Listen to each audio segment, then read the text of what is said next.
and will prosper. So first of all, let me assert my firm belief that the only thing we have to fear is fear itself. Irreverent, but honest and tastefully tacky somehow. Here comes another hour of insensitivity training with Glenn Woods. So apparently information that we've had on drone strikes across the world, a lot worse than we thought. Hold on, I'll tell you what's been leaked. It's a Bold Republic radio show. My name's Glenn Woods. Thanks for joining me. As always, pretty much everything that I talk about and a whole lot more, you'll find it on my website, which is boldrepublic.com. Phone number, of course, if you want to get involved. 307-363-4093 is the phone number. That's 307-363-4093. I've got to thank the radio gods on this one. Some of you folks hear me doing this from time to time. When I thank the radio gods, it's because a story has dropped in my lap, which just makes everything. This is more than one story.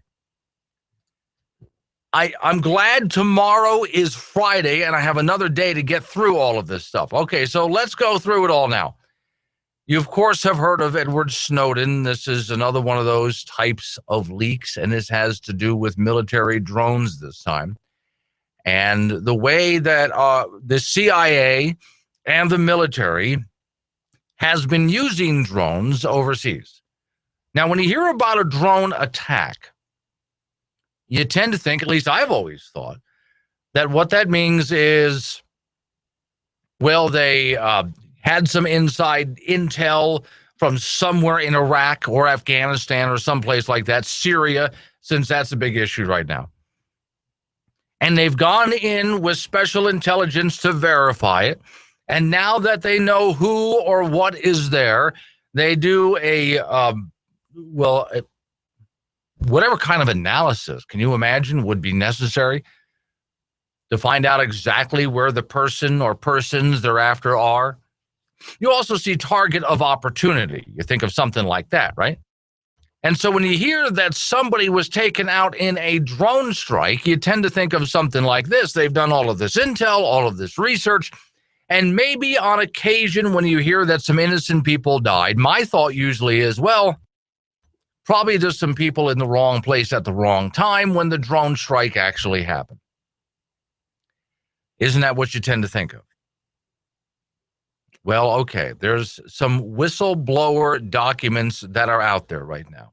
Now, what I'm about to read to you, you'll find on my website at boldrepublic.com on the Daily Outrage page. And the article itself is from the Reason Foundation, reason.com. It reads, the sources underscore the unreliability of metadata, most often from phone and communications intercepts. The sources of the information, identified by so-called selectors as phone numbers, email addresses, primary tools. So in other words, what's happening out there is people that we're after are using their telephones, using their email addresses. They're using some kind of an app or other kind of a device, and they're communicating out there. And that is being monitored. That's how the CIA or whatever other organization knows where they are. Quote, it requires an enormous amount of faith in the technology that you're using, the source said. There's countless instances where he says, I've come across intelligence that was faulty. Then he said, this is a primary factor in the killing of civilians. He says, it's stunning the number of instances when selectors are misattributed to certain people. So in other words, they've been monitoring somebody, yet the phone number is wrong. The email address is wrong.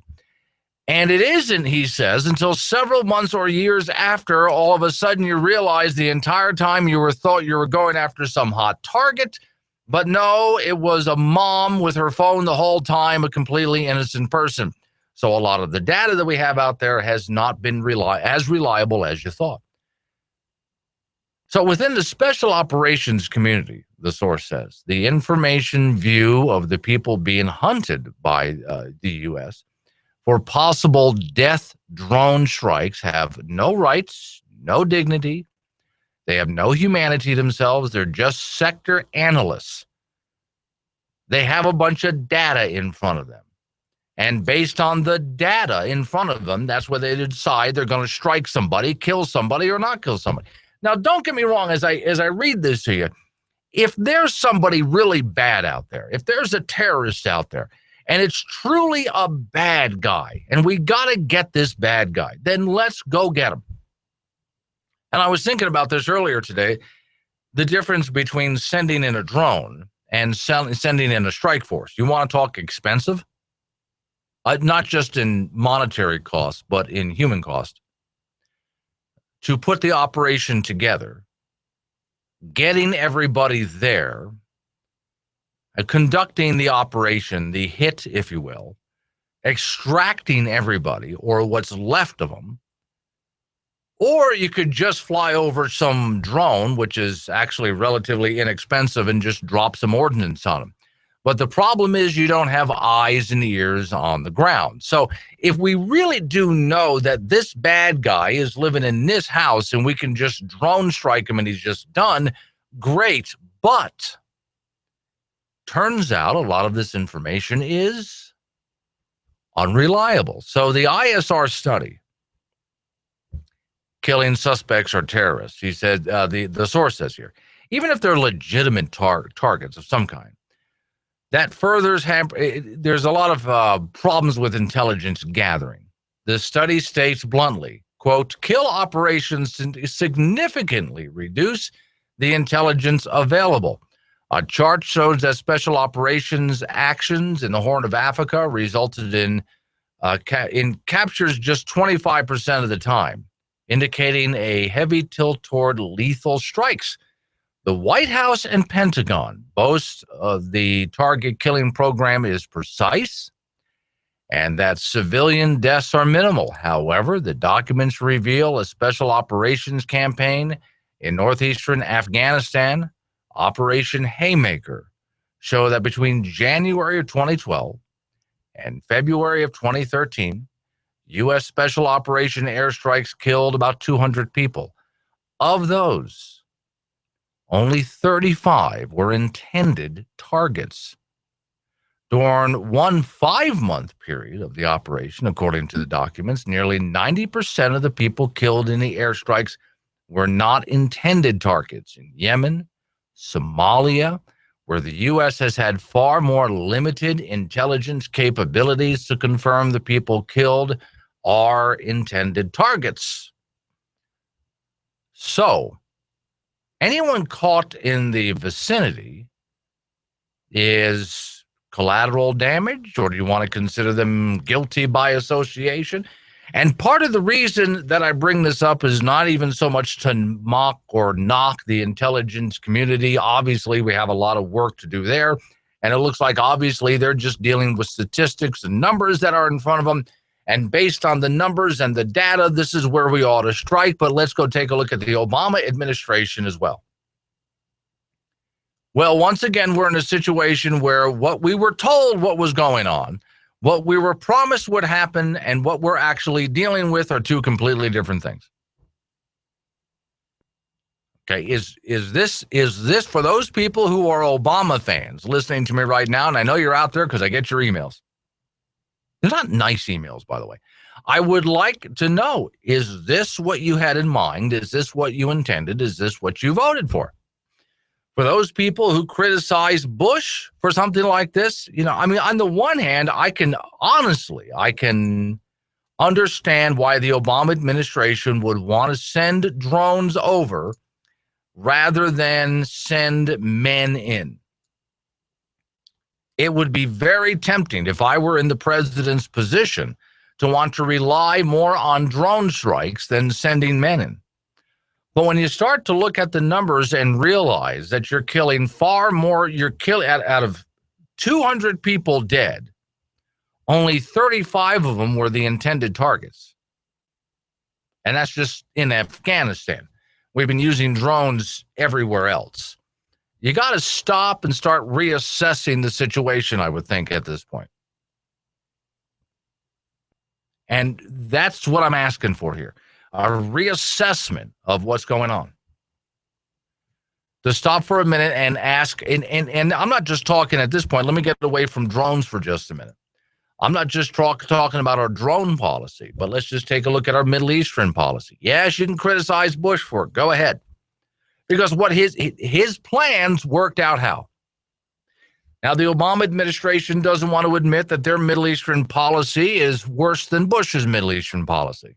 They want you to make that, you love the phrase, the wording, they're moving forward on something. Where has that gotten us at this point? Look at the situation that we're in. Okay. Like with everything else that your government does, between the drones and what I just read you about them, between our Middle Eastern policy of trying to prop some people up, send arms to other people. I know the president likes to go to the UN and have committee meetings as if that's going to really solve a problem. It's time that we sit down and reassess this whole thing. What are the answers? I'm not going to claim to you that I have all of the answers or even most of them. But it is about time that we sit down and reassess everything. Because what we're doing right now, I mean, just to be really straight with you, what we're doing right now, sure as hell, just ain't working. Your National Debt Clock Countdown for October 15th, 2015. 18,407 billion.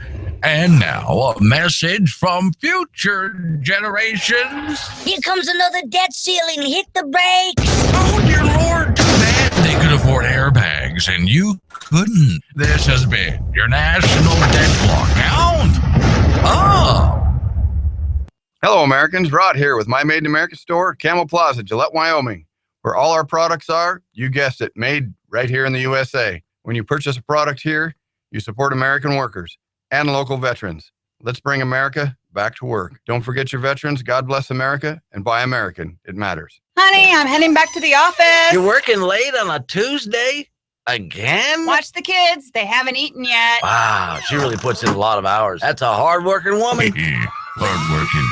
Yeah. Every Tuesday night, beginning October 6th, it's the office shenanigans for the ladies at the office saloon in Gillette, Wyoming, with a round-robin ladies tournament, including 2 games of darts, 1 game of shuffleboard, 1 game of pool. Show up with your friends or family or form a team when you arrive. Show up any Tuesday to participate, all for just an $8 entry fee. Wait, you can't do that without drink specials. And we've got them. How about raspberry cozy shots for $3 and razzmatazz mixed drinks, also $3. I am so proud of my wife. She works so hard. The office saloon, Gillette, Wyoming, 1400 North Highway 1416, out toward the airport. Oh yeah, that's a hard-working woman.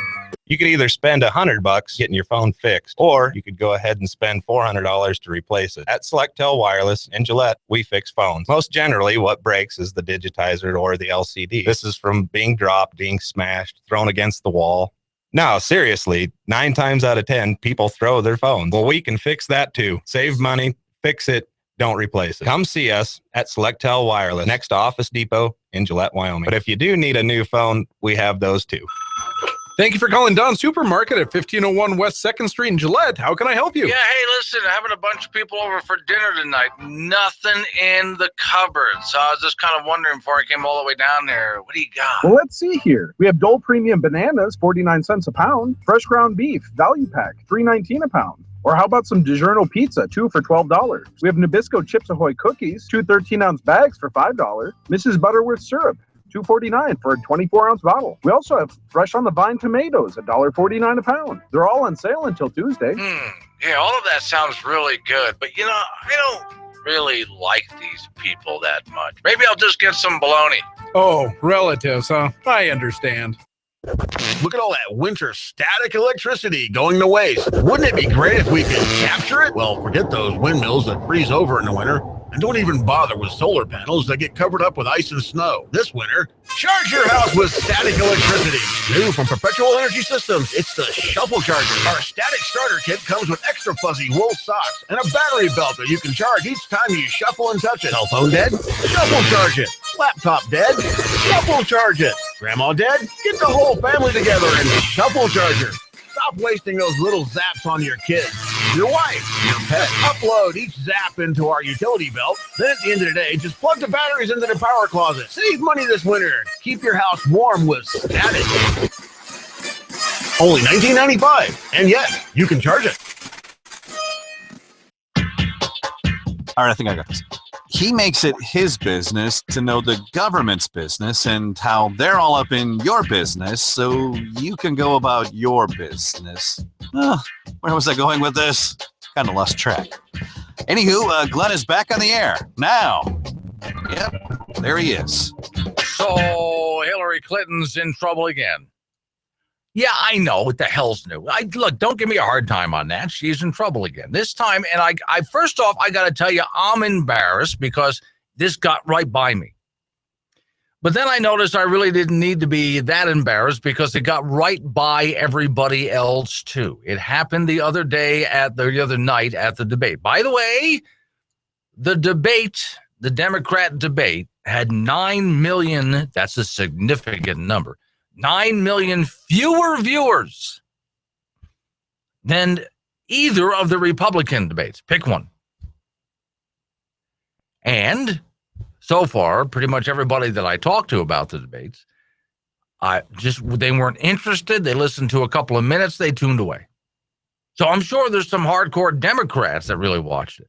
But the rest of the nation, really didn't care. Hillary was asked a question during the debates. And I heard the answer, but it didn't quite connect. It had to do with the TPP agreement. Hang on, don't fall asleep on me. This is important stuff. Hillary was caught in another lie. I know what's new.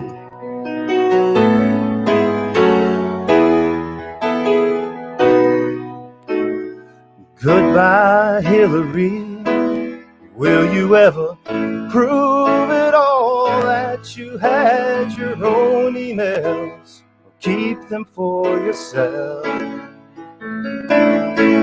Seems a little flippy that you couldn't create 2 accounts on your mobile phone. It sounds a little lame.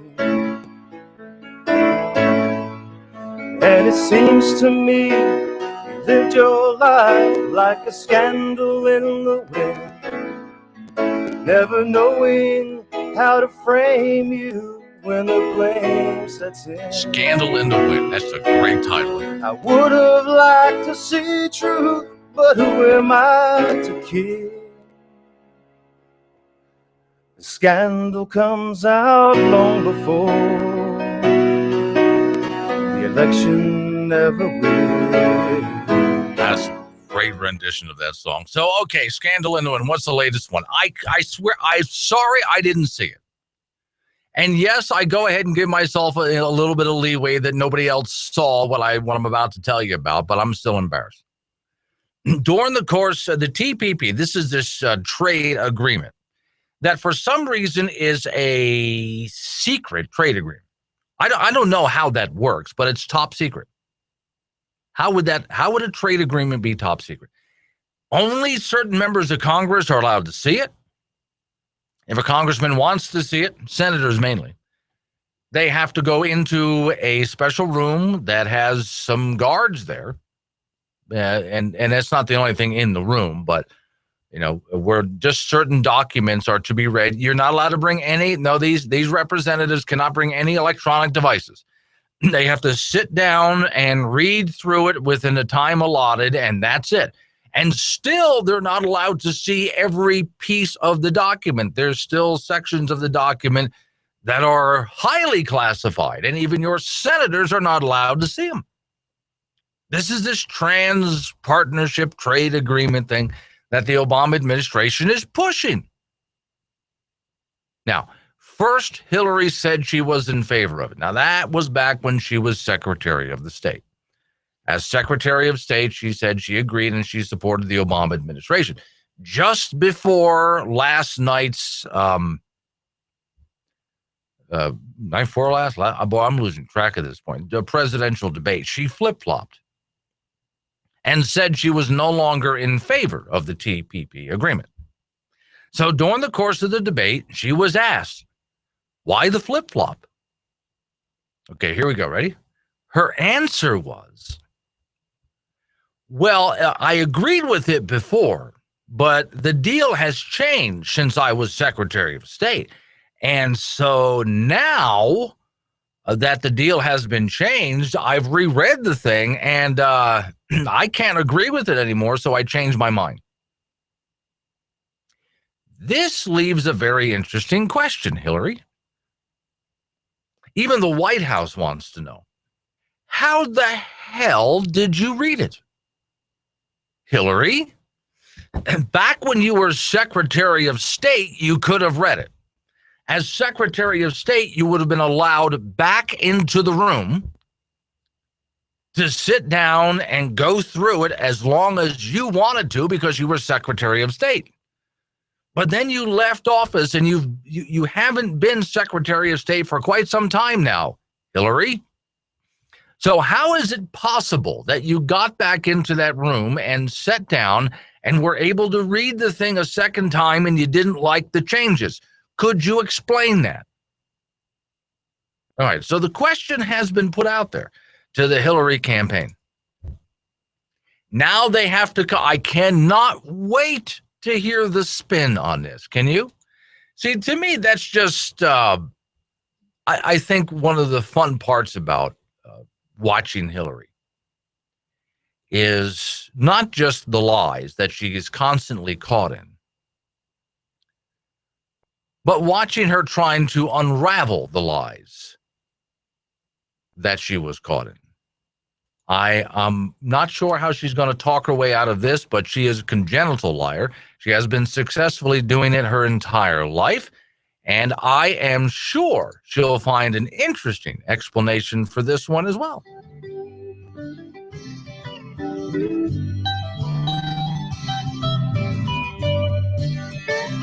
I am Rodham, hear me glow about the women who will vote for a commie pink who left it behind. I am Rodham, you can say, don't you bring up Benghazi, 'cause I don't care now, what difference does it make? Oh yes, I lied, 'cause the truth is hard for me. I guess my hands are tied, foreign bribes are ruling me. If I have to, I can say anything. I am wrong, I am invincible, I am wrong.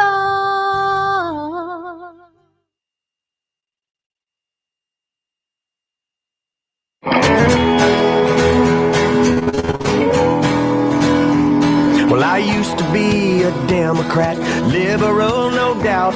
I didn't think conservatives knew what life's about. Then I started leaving the Fox News channel on. If that's the face of the right, I'll tell the left so long. Oh, I want a girl like the girls on Fox News. Everyone is beautiful, anyone you choose. Whoever does the hiring knows how to light my fuse. I don't want a girl like the girls on Fox News. And there's Gretchen, Megan, and Martha, Harris and Patty Ann, Janice, Jenna and Julie, Maria, Anna and Allison, Dana, Ainsley, Andrea, Uma, Shannon, Molly, and Heather. Hey, is there even a Heather? Yeah. There's two? Yeah, two. There's two Mollys, too? Yeah. Perfect. Well, they make the bad news on TV look a whole lot better. Now, please don't call me shallow. a pervert or insane. Cause who the heck does not love beauty with brains? I bet you that Bill Clinton, when Hillary walks in, quickly switches back from Fox to MSBNN. Bet Bill wants a girl like the girls on Fox News. Everyone is beautiful, anyone you choose. Whoever does the hiring knows how to light my fuse. I want a girl like the girls on Fox News. Now to Ducey, Kilmeade and Bowling, Brad, Shep and Sean, and all them other hairy-legged Geraldos you put on. I ask you all one question: who would you rather watch? Cavuto or Courtney Friel interview Ed Koch? Cause honey sure beats vinegar to wash down the news we need. No one else comes close, well, except for maybe Rob and me. They got your blondes and brunettes, even redheads too, which proves that they're the only ones with fair and balanced news. Oh, I want a girl like the girls on Fox News. I'd settle for an hour there in Billy Kilmer's shoes. Can't help if other network girls' egos get bruised. I want a girl like the girls on Fox News. More cowbell!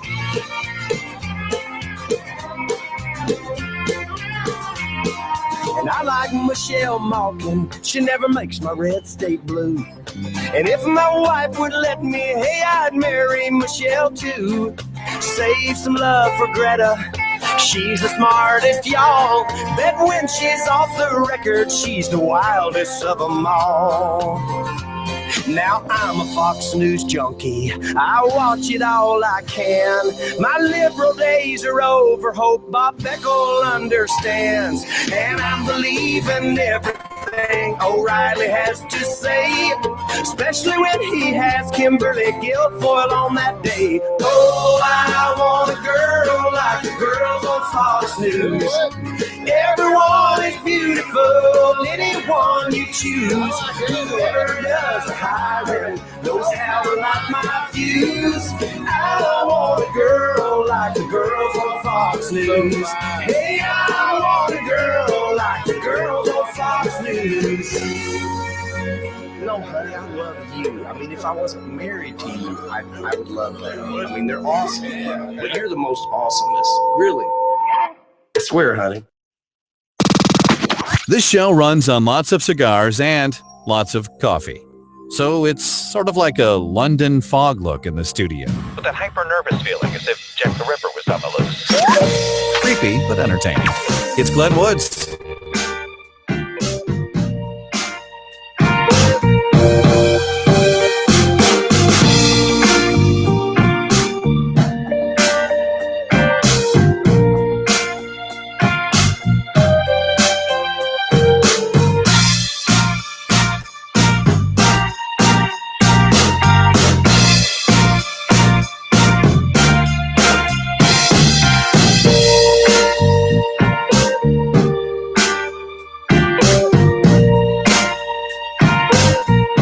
The Bold Republic Radio Show. My name's Glenn Woods. Thanks for joining me. Phone number to get involved, 307-363-4093. That's the phone number. That's 307-363-4093. As always, pretty much everything I talk about and a whole lot more. My website is boldrepublic.com. Back to the Hillary thing real quick. I just got to finish this up.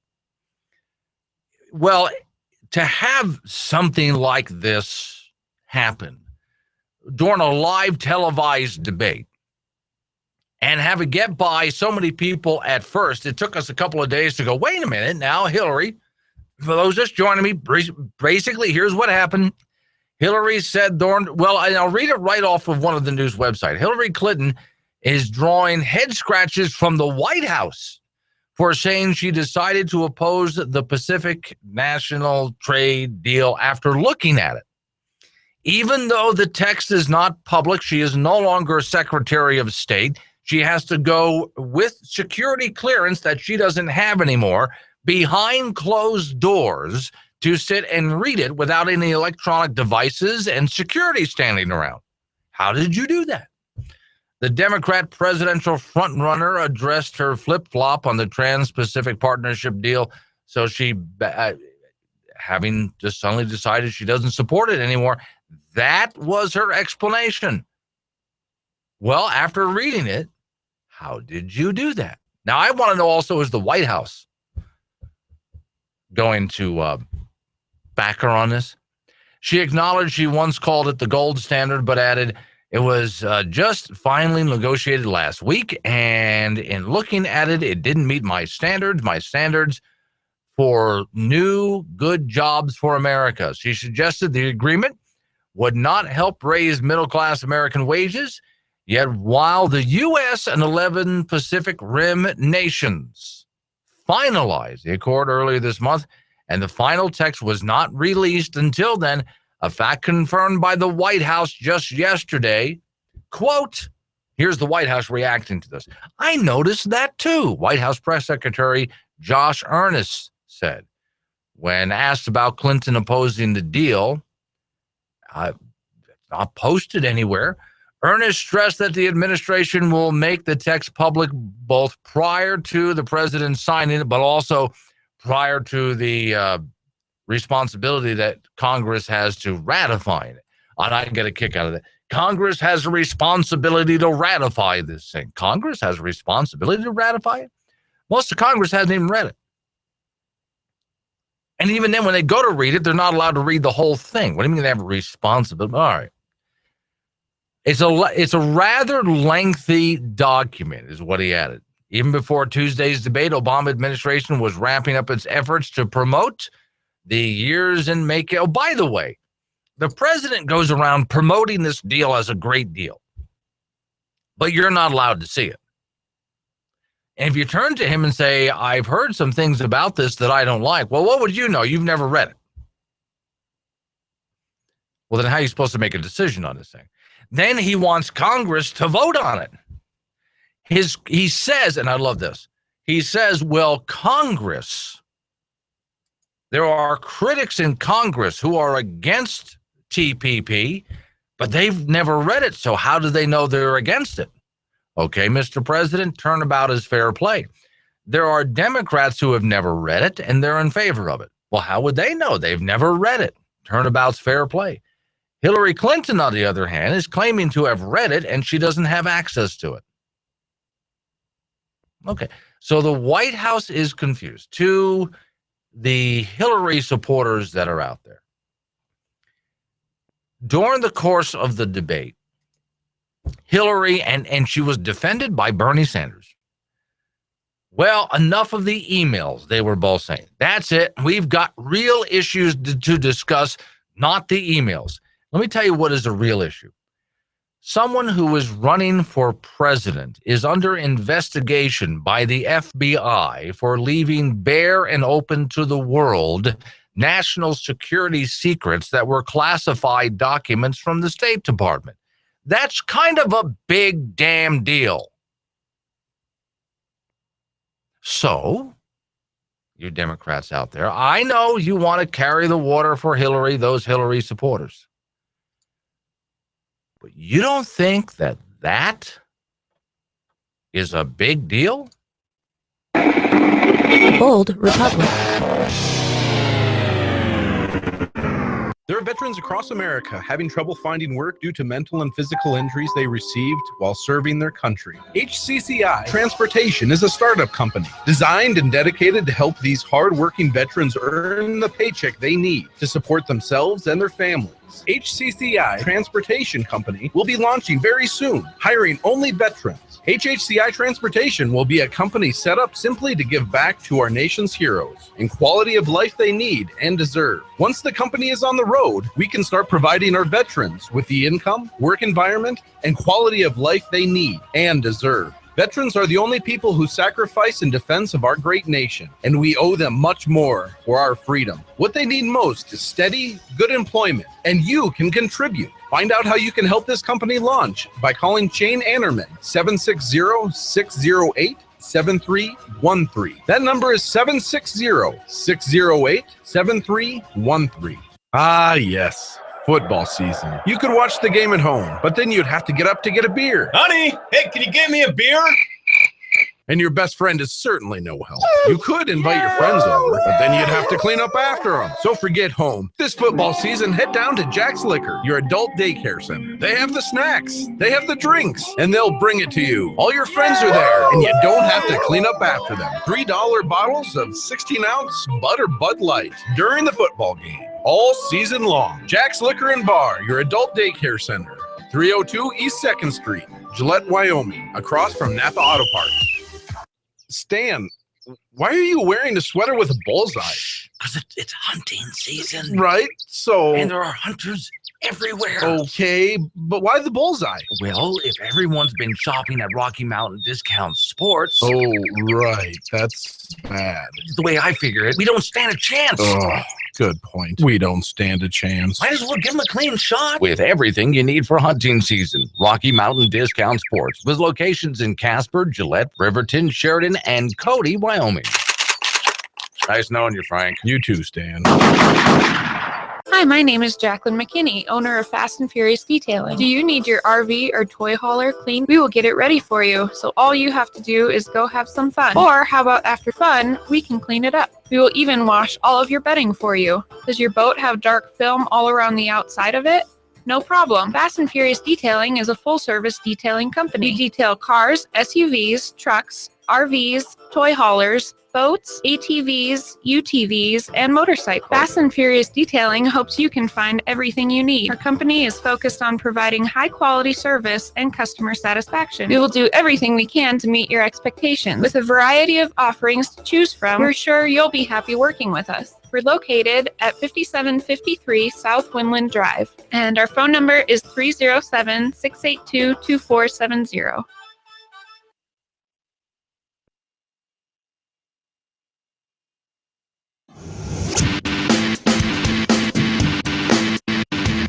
What's a good cup of coffee if you can't spit it across the dashboard now and then, right? Oh yeah, and ruin a good work shirt. Sure, burn the hell out of your inner thighs. We know what you need, though, in a radio program. Irreverent but honest, and tastefully tacky. It's Glenn Woods. Oh, I like guns, I like the way they look. I like the shiny steel and the polished wood. I don't care if they're big or small. They're for sale, hell, I want them all. I like guns, I like guns, I like guns. So imagine having to get a permit every time you want to go get some ammunition. Yeah. Sometimes I say stuff like that and I just kind of pause because some people out there need to go, huh? No, I completely understand. California Lieutenant Governor wants to do background checks on ammunition. It wouldn't stop there, but here's the story. California Lieutenant Governor Gavin Newsom wants to make it illegal for people to buy ammunition without passing background checks. He's expected to announce the ballot initiative later in San Francisco. That's according to the Los Angeles Times. Newsroom proposal would also beef up rules for ammunition sales and purchases, applying the same rules that exist for firearms. Someone buying bullets would be subject to the same background checks as someone buying a gun. Similar proposals were introduced last year but didn't pass. So the reason he's doing the ballot initiative is so far in California, when he's tried to get that passed as just a law through the legislature, he couldn't even get that through the California legislature. So, okay, I'll put it on the ballot initiative and I'll just see if the people of California will vote for it. All right. By the way, there's a reason why the counties of Northern California are actually trying to secede from California. They've been trying for a while, but they're really trying now. They don't want anything to do with the rest of California. But okay, back to this. So let's just, for the fun of it, say that they actually did pass this, that the people of California said, great idea. If you want to buy ammunition, you're going to have to go through the same background check as if you're buying a new gun. Okay. What then would happen with ammunition sales? Now, kind of like with cigarette sales, some people would turn and say to you, well, look, ammunition sales at gun stores are down. So therefore, it's working. People are buying less ammunition, and California is safer. Yay. Okay, but let's take a look at the reality of what's happening. Anyone who wants ammunition is simply going to go outside of the state of California in order to get that ammunition. Right? Okay, no, that's simply that's how that's going to happen. You know what I'm looking for? For those watching on the video stream, you're kind of seeing me kind of looking around here while I'm doing. Where is the commercial that I had banned in California? I even have a video of that commercial somewhere, and I got to go ahead and find that and play that for people. Well, banned in California is an idea that I came up with a little while ago that was for a chain of stores alongside the California border. Well, no, here's how this would work. There are all sorts of things that you're not allowed to buy in California alongside the California border. Or anywhere in California. You're not allowed to, I got it right here. Good, I got the video for it. You're not allowed to buy certain things, like there are certain not all big screen TVs, but there are certain big screen TVs that are banned in California because, climate change, things like that. That's why they banned them, because they use so much electricity, climate change. Therefore, they have to ban them. There are certain kinds of lawnmowers and a whole list of other things that California has banned. So I thought, well, what if instead we just opened up a chain of retail stores along the California border to sell to everybody everything that is banned inside California, and we should add something to it, things that are difficult to purchase. Hey friends, do you find yourself living in California and able to buy less and less of the basic fun and necessities of life? Well, now you can shop free at will because of a new chain of stores opening up on the California border. It's Banned in California. Yes, Banned in California provides all the products that you're no longer allowed to buy inside the California border. Guys, have you been wanting to buy that new fur coat for the little lady? What about that massive energy guzzling big screen TV? You'll find it on sale now at Banned in California. Serious lawnmowers that get the job done and big SUVs. And yes, to keep those little kitties happy, get them a Happy Meal with extra trans fat in the food court, of course. And feel free to walk around and smoke inside while the little lady goes to the tanning bed. Yes, Banned in California, now located at every state location along the California border. Open 24 hours a day, 7 days a week. Illegal immigrants on staff to show you how to sneak back across the border with everything you've purchased. That's always been my favorite line on that. Illegal immigrants on staff to help you sneak back across the border with everything you purchase. So we're now expanding Banned in California, not just the stuff that's illegal, but the stuff that's hard to get, like ammunition.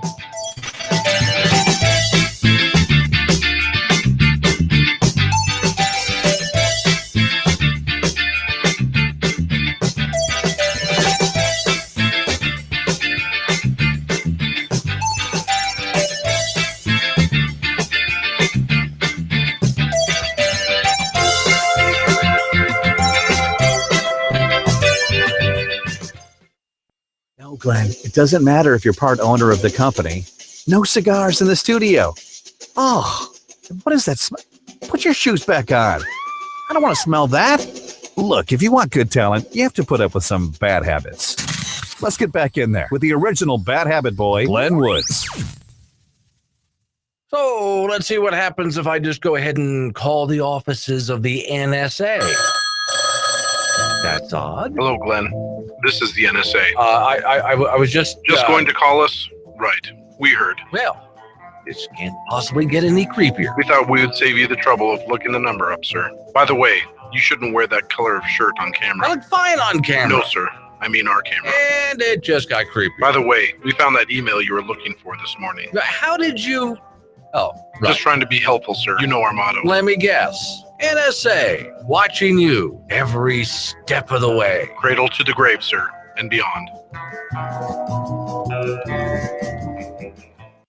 gas-powered, diesel-powered. But have you ever considered driving a coal-powered car? Yes, overpriced, heavily subsidized. Electric cars are available now. I'm sure they'll take all night to charge, and they don't get anywhere near the mileage a gas-powered vehicle gets. And those toxic batteries made from rare earth minerals, well, but by driving an all-electric car, you're supporting one of America's most important industries. Coal. That's because coal is used to generate 49% of America's electricity. Petroleum and nuclear produce most of the rest. Hydroelectric only produces 7%. Those so-called renewable energies, which take more mining for rare earth minerals, leaves toxic chemicals as a byproduct and toxic batteries. And let's not forget those wind turbines, killing about an estimated 500,000 birds a year in North America alone. Well, they only produce about 2% of America's energy. That's why we encourage you to start driving coal today. The coal is plentiful and cheap, and by driving a coal-powered car, you'll be helping to fight the Obama administration's war on coal. So go on, buy an electric car,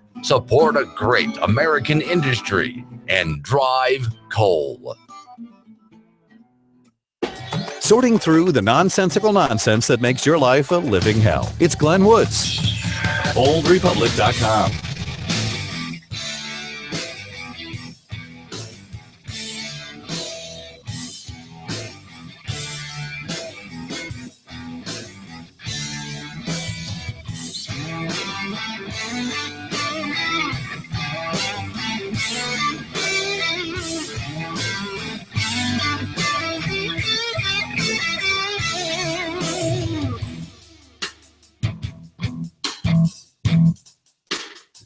It's the Bold Republic Radio Show. My name is Glenn Woods. Thanks for joining me. As always, pretty much everything I'm talking about and a whole lot more. You find it on my website, boldrepublic.com. Don't forget there's an app for the program. There's a lot of people listening off the app, a lot of people watching on the video stream as well.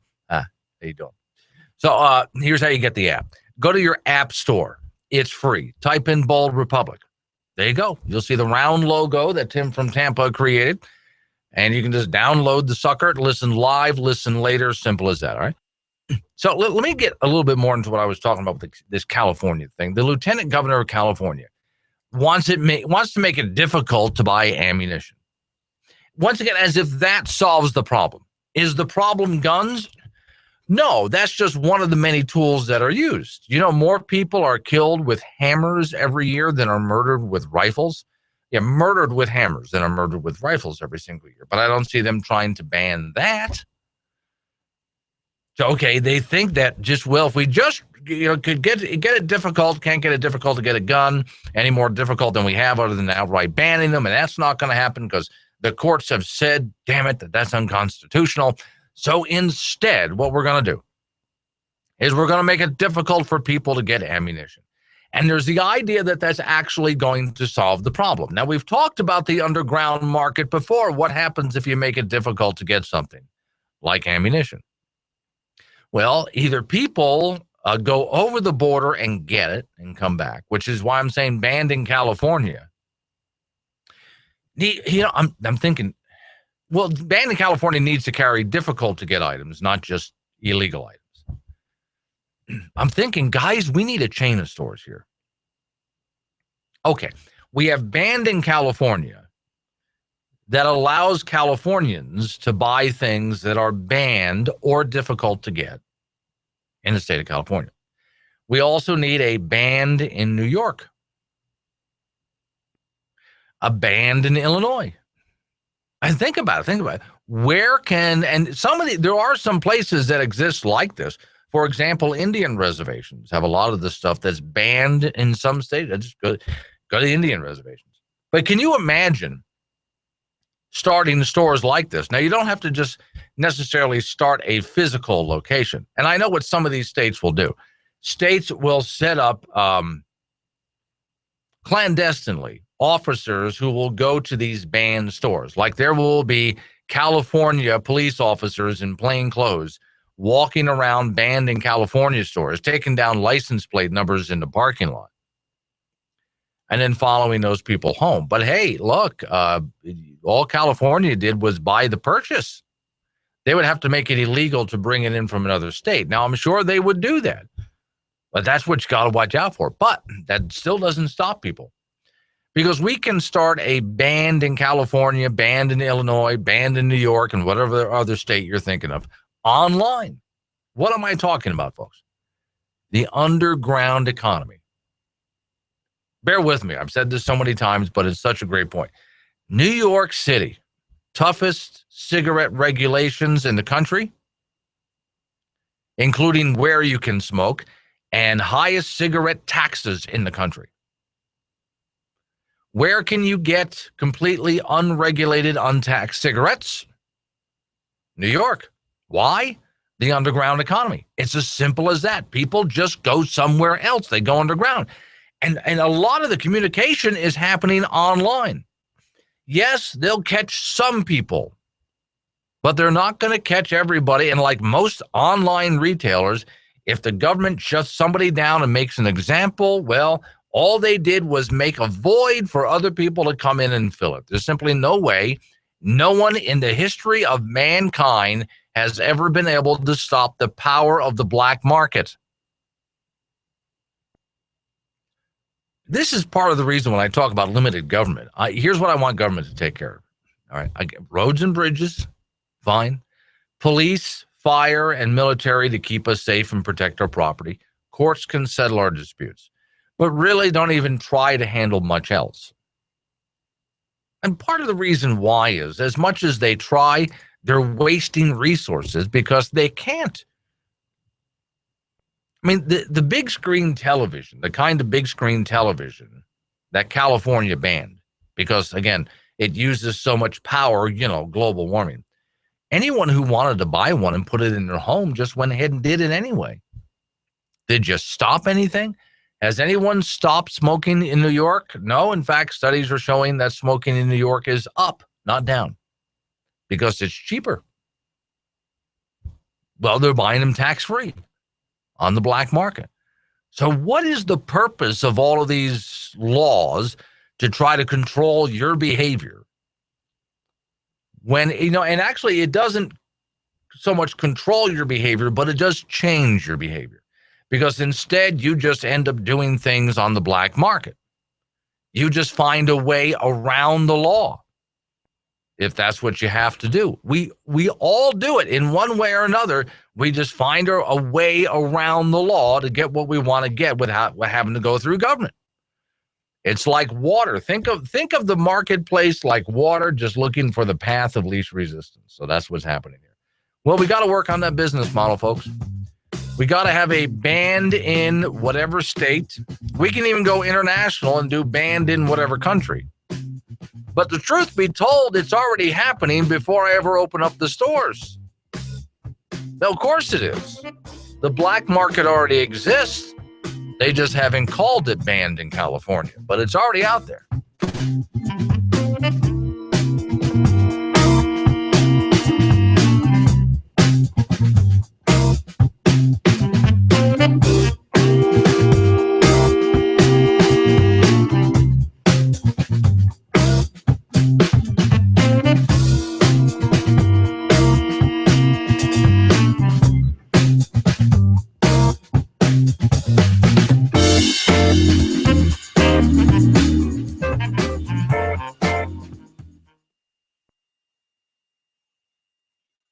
The mother of one of the Benghazi victims still wants answers and wants to hear them come from Hillary Clinton herself. I want to know what happened there. She promised me when the caskets came in Washington, D.C., she promised me to my face that she would call and tell me what happened, because I don't know exactly what happened.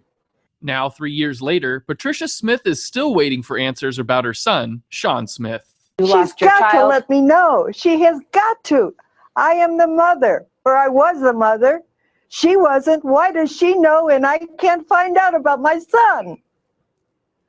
Yes, it's only been 3 years. How long is it going to take before I find out something? Somebody in the government should let me know something. While the Benghazi committee continues its investigation, those at the Democratic debate Tuesday, including Bernie Sanders and the audience, showcased total apathy for the 4 dead Americans. The American people are sick and tired of hearing about Your damn emails. Thank you. Me too. Me too. You know? Enough of the emails. Let's talk about the real issues facing America. Thank you, Bernie. Thank you. Mrs. Smith couldn't care less if Hillary Clinton is tired of hearing about her emails. Well, Benghazi was her territory. She allowed it to happen. She did not give the security over there. Everything, this was her bailiwick. She was the State Department. Now, she caused all this to happen. Why shouldn't she have to give an answer? As far as I'm concerned, Hillary is anti-mother. She will not give me an answer to anything. I think that Hillary and her department ought to stop sitting on the pot and give answers to some of these things instead of saying, oh, it's not my fault. Pretty much everybody regards the golden rule, do unto others as you would have others do unto you, as the best guide to moral behavior. But did you ever consider this rule in terms of speech and how you talk about others? We all acknowledge that it's wrong to spread untruths about people, but many of us seem to feel that it's okay to say anything about another as long as it's true. But the fact that something is true doesn't mean that it is necessarily anybody else's concern. Do you want every aspect of your life made known to others, even if true? How important is it to guard our tongues? A lifetime of experience suggests to me that unfair speech is a major, not a minor issue. I often ask listeners at workshops I conduct on the ethics of speech, how many of you can think of at least one embarrassing personal incident that, were it to become widely known, would negatively impact your life? Almost all the hands go up, except for those who've led very boring lives, have poor memories, or are lying. What is perverse about human nature is that while we don't want others to know about such events in our lives, almost all of us are just aching to learn and speak about such events in the lives of others. Let's analyze this further. Why exactly don't we want people to know about a highly embarrassing episode? After all, for most of us, the deep secret that we're concealing doesn't involve a criminal act. But we all know that if people learn about this one thing, it can easily become their primary association with us and with our name. Why is this so? Because what is most interesting about people is what's not so nice about them. This is pretty much true of just about everyone. As Isaac Bashevis Singer, the Nobel Prize-winning writer, used to say, even good people don't like to read novels about good people. If you're thinking that what I have said so far does not apply to you, that you rarely speak about others, when you do, your comments are always fair, then let me pose a question and a challenge. Can you go for 24 hours without saying anything unkind about anyone? Invariably, when I make this challenge, people laugh nervously. I can read their minds. One day without any negative comments about anybody, my boss, my coworkers, they're not sure they can do it.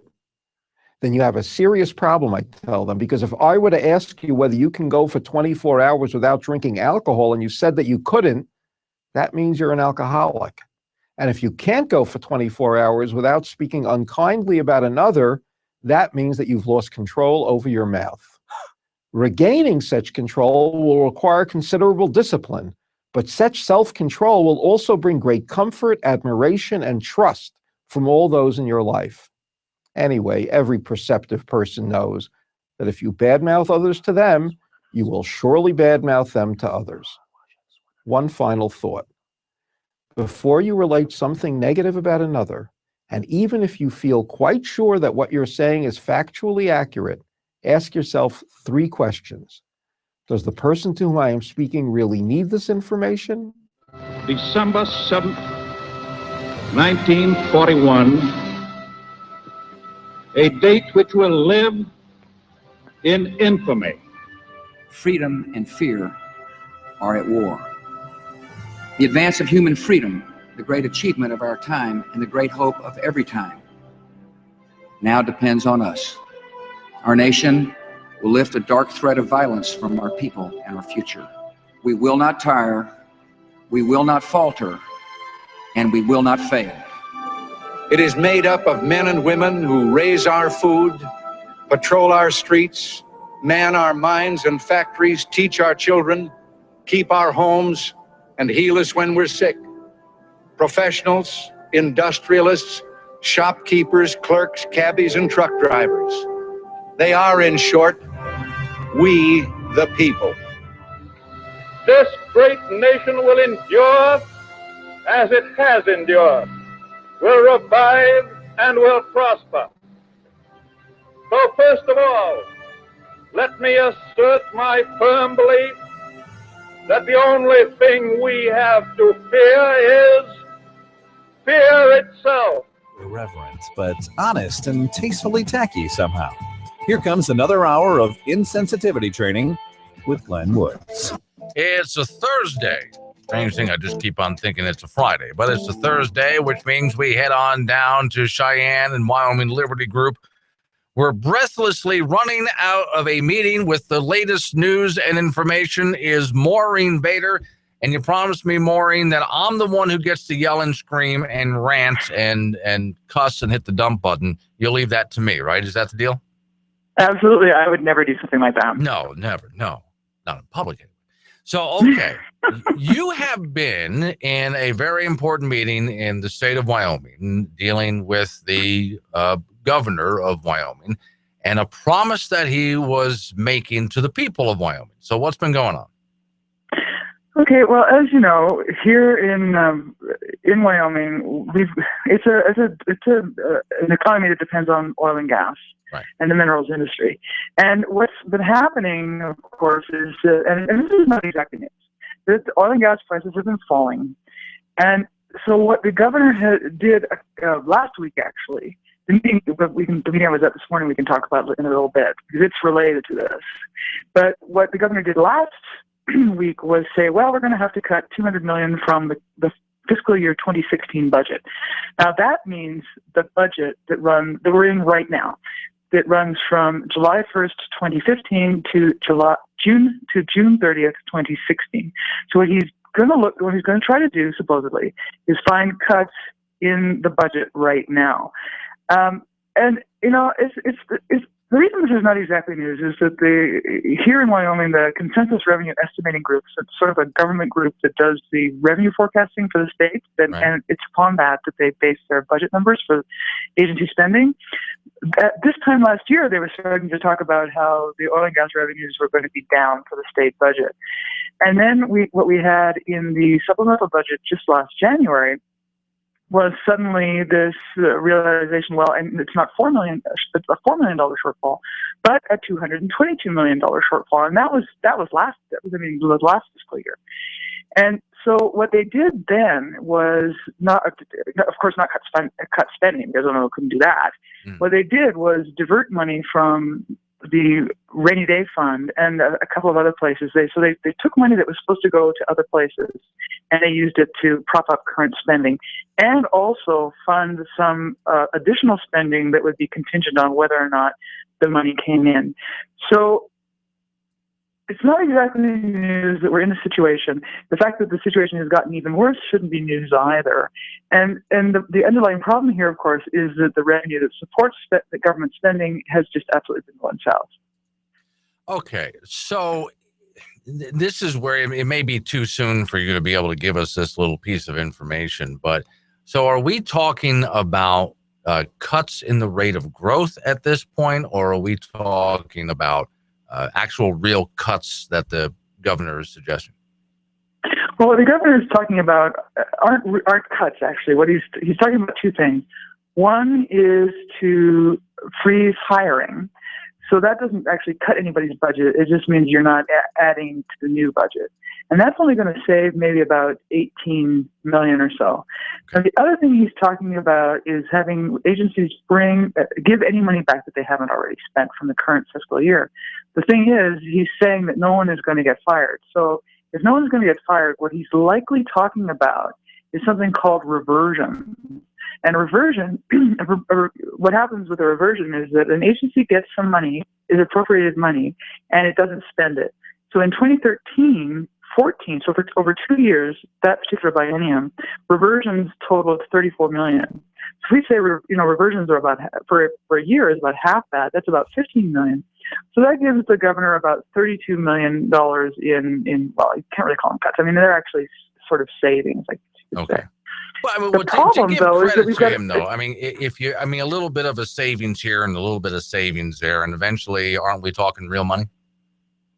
No. Okay. Because he's not talking about really cutting budgets. What he's really talking about are three things. One is raiding the rainy day fund. So he wants to continue spending at this severance tax windfall level. So when severance taxes were really high, we had a big expansion in government spending. I mean, government spending more than doubled. And he wants to keep spending up there, even though the revenue from the oil and gas industry has plummeted. It's just absolutely plummeted. Now, here in Wyoming, for every $5 reduction in the price of oil, state revenues fall by $35 million. So that means right now the state is about $70 million short in severance tax revenue from oil. But it's actually worse for gas, because for every dollar per BTU reduction in natural gas prices, the state loses $100 million. So that's about $170 million shortfall, or about 240 of this what he's calling $200 million shortfall is coming from. But sales taxes are also on the decline. So you're probably thinking, okay, we're at 240 plus more for sales tax reduction. How come the governor's saying $2 million? Well, we're actually ahead a little bit in investment income.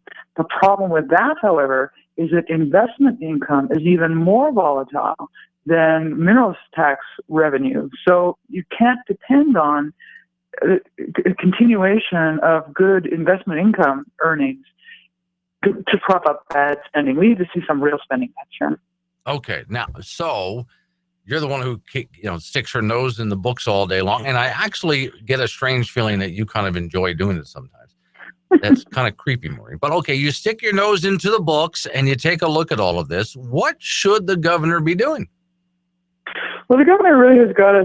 I mean, the governor's got to be a little bit like Bobby Jindal. We're going to have an event here on November the 16th with Bobby Jindal. He's going to come and talk about how he made real cuts to his budget in Louisiana and how he really improved the economy, created more real jobs for people, not more government jobs, and of course increased tax revenue, and really allowed the government to take on what we would consider to be spending projects that are more in line with the role of government, instead of just spending on things like golf courses and swimming pools and more government buildings.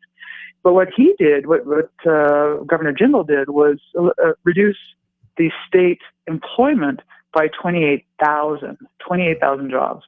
And so by shrinking government like that, you're actually shrinking the burden on the private sector, on the taxpayers in the society.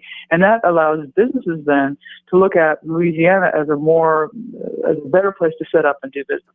He also eliminated the income tax there. Of course, we don't have an income tax, but we do have cumbersome regulations, and that's another area the governor should be looking at. Okay, so I was kind of picturing this interesting little water wheel device as you were saying that. So in other words, as you lighten the burden of government on the people, not only do the people have more money, but that spurs economic growth, which of course means more money. Right. Yeah. Okay. Now, is Governor Meade, going to get a chance to meet with Governor Jindal? Yeah, we're working on that now, and so we'll see what happens. We'll see what happens there. That'll be interesting. I'd like to just sit in that room for a little while here. But here's the thing, though. You tell me about these numbers, and it makes a whole lot of sense to you. It makes a whole lot of sense to me. But I'm not asking you to get inside the guy's head, because that would just be weird. But, okay, why isn't Governor Meade seeing this? What is he trying to do you think? Well, what he wants to do, of course, is raid the rainy day fund. Now, what we had about a month ago was the Pew Foundation came and gave a presentation to the Revenue Committee here actually it was up in Buffalo. And that's when I came out to Gillette that time and did a live hit on your show. Mm-hmm. And what the Pew Foundation said was, if you wanted to have a rainy day fund that would fund 9 out of 10 downfalls over a 10-year period, the rainy day fund has to be at least $3.3 billion. Do you know how much our rainy day fund is net right now? No. $1.8 billion. Oh, okay. So we're really at a shortfall here. All right. So we definitely don't have enough money in the rainy day fund to bail out the system. Of course, the other idea the governor has to save money is to, of all things, expand Medicaid. Okay, now that one's been driving me nuts. And on last week's interview, I asked the same thing with one of your partners. I really want to know, how does he think? Does he just see that money is being dangled in front of him or in front of the state of Wyoming from the federal government, and all he sees is the money that they're dangling? Does he not understand the cost of expansion? I guess not, because I have never seen any figures to indicate how exactly putting more people on a poorly run government program saves the government money. It's just kind of a backward math thing for me, but I guess we'll see, because the idea that Governor Mead has apparently is to provide to the Joint Appropriations Committee in December 2 budgets for the health department. One shows what the budget would be with Medicaid expansion, and the other shows what the budget would be without Medicaid expansion, supposedly somehow or another to magically convince legislators that they should expand Medicaid to somehow or another save money. So that'll be an interesting time at the Appropriations Committee meeting. I'm looking forward to that. Is this another one of those cases, though, where you've told me many times, and I've been in a few, but nowhere near as many as you, where we have these committee meetings where there's a lot of people who are in favor of Medicaid expansion or whatever the committee meeting's about. They're in favor of it. And so they pack the room. And to get people who actually, like you, show up with alternate numbers to even show up is very difficult. So would that be a reason for a skewed opinion? Well, fortunately, what we just had late last week, it was announced that WinHealthy, one of the 2 insurers on the Wyoming Obamacare exchange, has decided to drop out because the government, they expected to get about $5 million from the federal government to offset their losses, and it turned out they were only going to get $300,000. Right. So obviously they're not going to. They say, "Oh wow, we're not doing this anymore." But what that really drives home is that you cannot count on the federal government to keep its promise about funding a program that's just not fundable. And fortunately, that was one of the big reasons why enough Wyoming legislators said, look, we can't trust the federal government to actually fund this program, so fund the Obamacare expansion program or the Medicaid expansion program. So we're just going to say no. And evidence since then just shows very clearly that, no, you can't trust the federal government. So the last thing Wyoming should do is lure even more people into a poorly run government program to then either have to take money from roads or someplace else to keep the promise to them, or pull the rug out right from underneath them. I think that's really what's immoral about this whole program. Well, when we come right back from this little commercial break, Maureen, I'm not going to drop the other shoe on this topic. I'm going to drop the other anvil. Okay? Yeah. I'm Professor Burke from Farmers Insurance, and this is 30 Seconds of Smart. So you want discounts on your home insurance? Upgrade your roof. Upgrade your plumbing. Get a burglar alarm. Get a fire alarm. Combine policies with your spouse. Bundle your coverage. Quit smoking. And of course, talk to farmers, because the more you know about home insurance, the more you can save. We are farmers.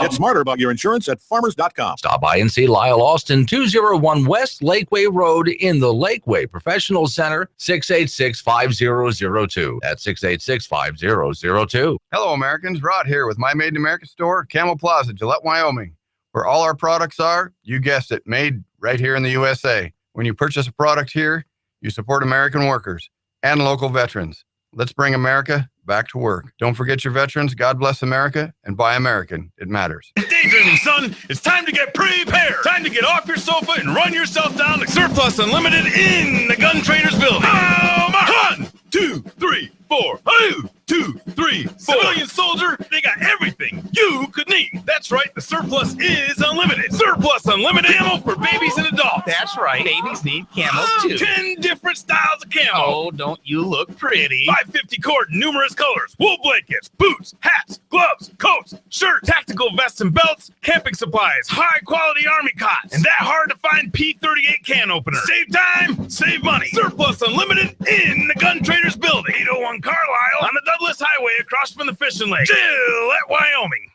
Hey, honey, are you mad at me? No, what makes you think that? You kind of got steam coming out of your ears. It's not coming out of my ears. I'm vaping, like smoking without the smoke. And Hothead Vapor in Gillette has more flavors than you can shake a stick at. Hothead Vapors in Gillette, Wyoming. Electronic cigarettes, liquids, and accessories with a large selection of personal vaporizers, kits, mods, tanks, accessories, and over 260 flavors of e-liquids. 404 South Douglas Highway, Gillette, Wyoming. Open Monday through Friday, 10 till 8 p.m. weekdays, 12 to 8. And no matter where you are, you can find great deals online at hotheadvapors.com. So, you like vaping over smoking? Oh, heck yeah. And no stinky mess. So many flavors, and it helps me relax. Are you relaxed now? Sure. Good, because, well, I accidentally dropped the cigarette ash on your new shirt. Kind of burned a hole through it. All right, now there's steam coming out of your ears. Hothead Vapors in Gillette, Wyoming. Stan, why are you wearing a sweater with a bullseye? Because it's hunting season. Right, so... And there are hunters everywhere. Okay, but why the bullseye? Well, if everyone's been shopping at Rocky Mountain Discount Sports... Oh, right, that's bad. The way I figure it, we don't stand a chance. Oh, good point. We don't stand a chance. Might as well give them a clean shot. With everything you need for hunting season, Rocky Mountain Discount Sports, with locations in Casper, Gillette, Riverton, Sheridan, and Cody, Wyoming. Nice knowing you, Frank. You too, Stan.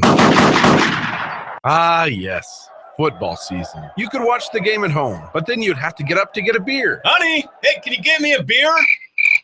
And your best friend is certainly no help. You could invite your friends over, but then you'd have to clean up after them. So forget home. This football season, head down to Jack's Liquor, your adult daycare center. They have the snacks, they have the drinks, and they'll bring it to you. All your friends are there, and you don't have to clean up after them. $3 bottles of 16-ounce Bud or Bud Light during the football game, all season long. Jack's Liquor and Bar, your adult daycare center.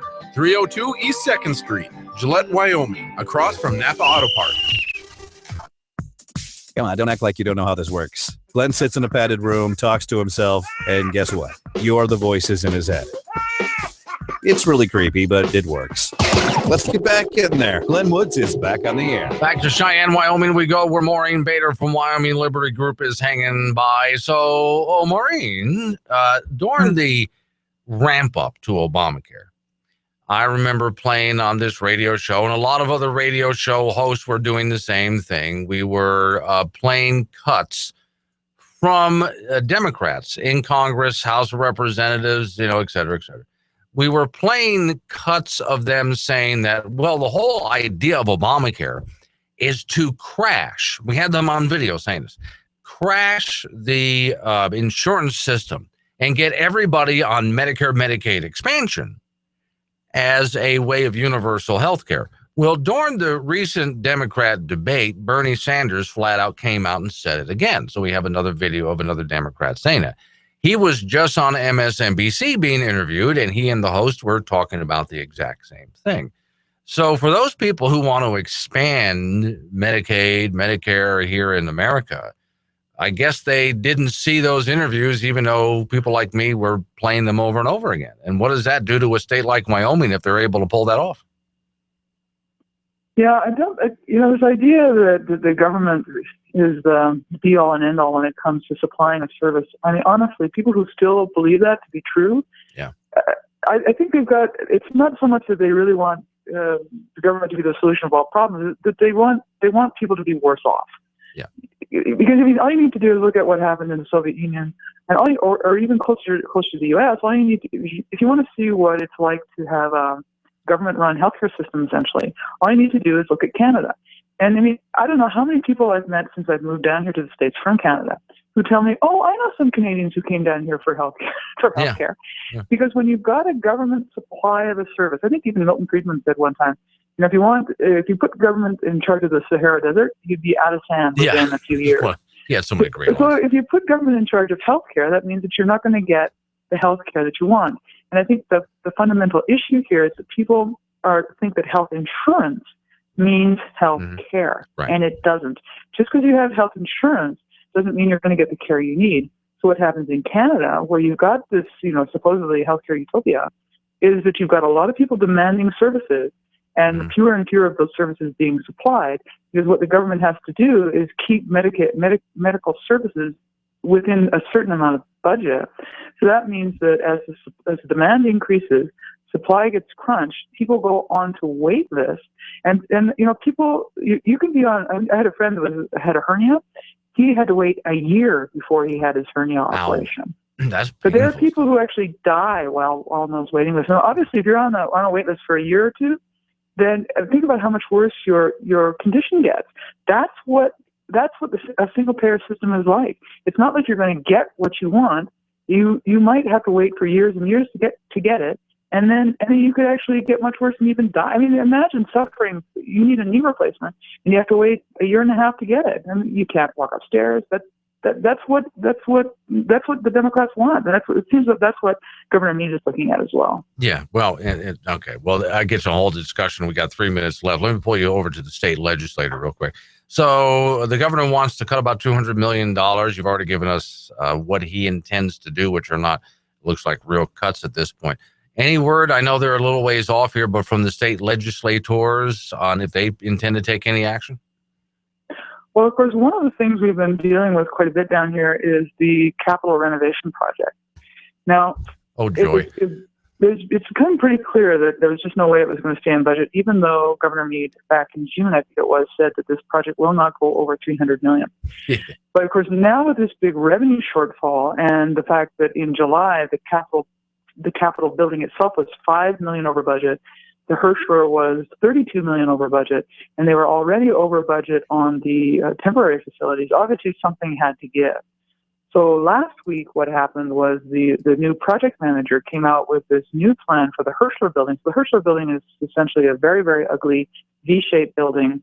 What they were going to do was plop a square building in the middle of the V. It is going to be called the Executive Building. And what they've decided to do is get rid of that because it's a poor use of space. Plus, they could save about $31 million by getting rid of it, which almost brings that whole Hirschler part of the capital project on budget. So I was talking to some legislators, and they said, there's just absolutely no way that the capital project is going to get any more money.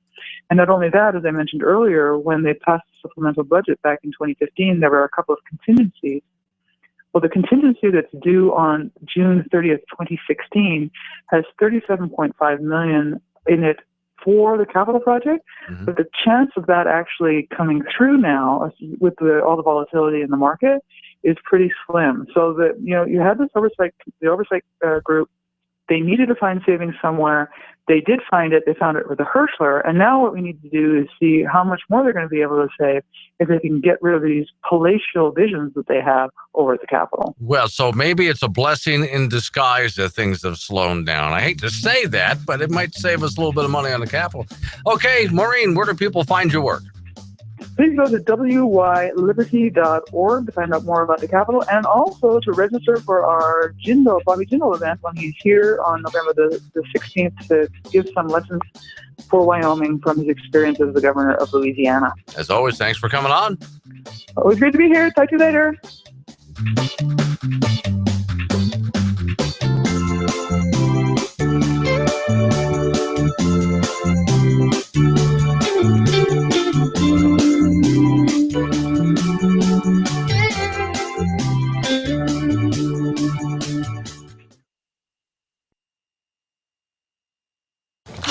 Honey, are you looking at porn? What? No. I'm just trying to figure something out. Well, we've been married 15 years. You should have it all figured out by now, don't you think? No.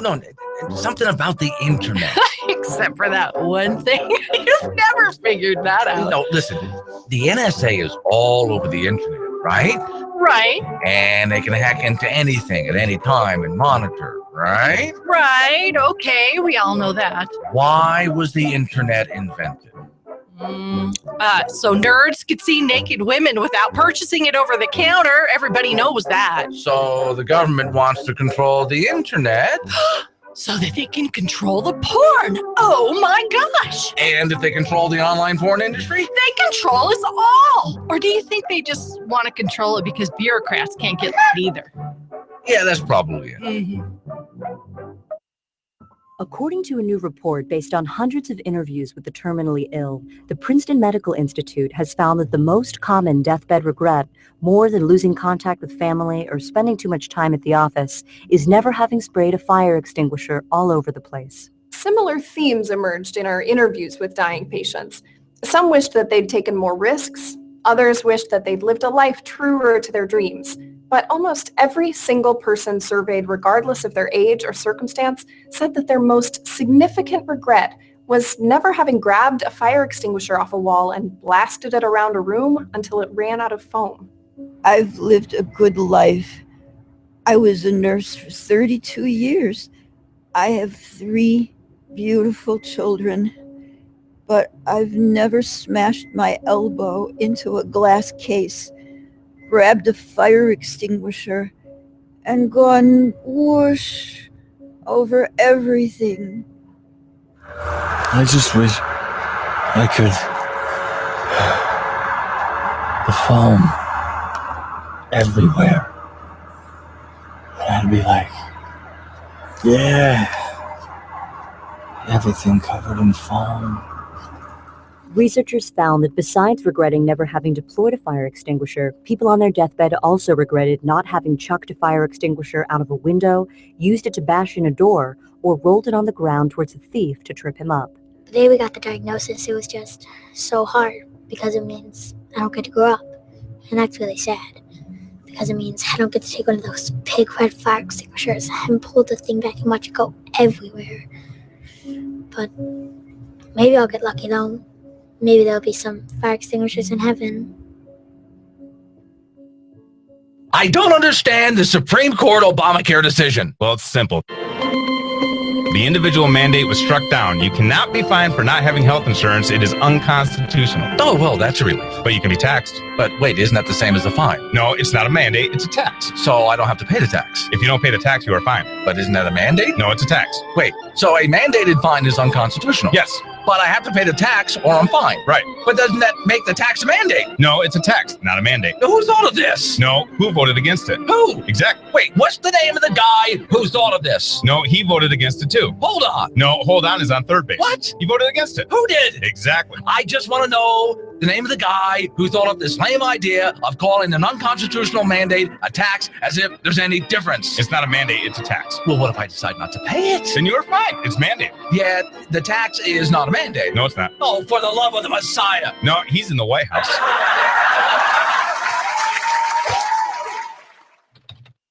Need to let off a little steam?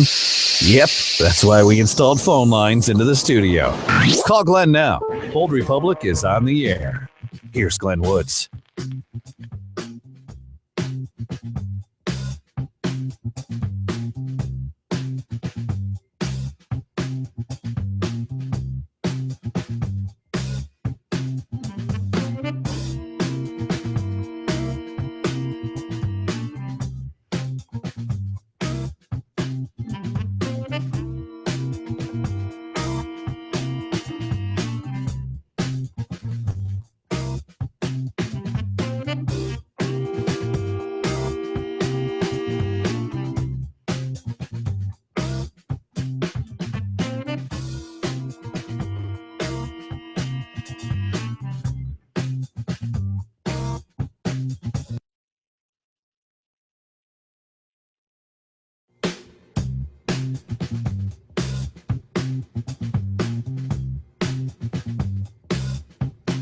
It's the Bold Republic Radio Show. My name's Glenn Woods. Thanks for joining me.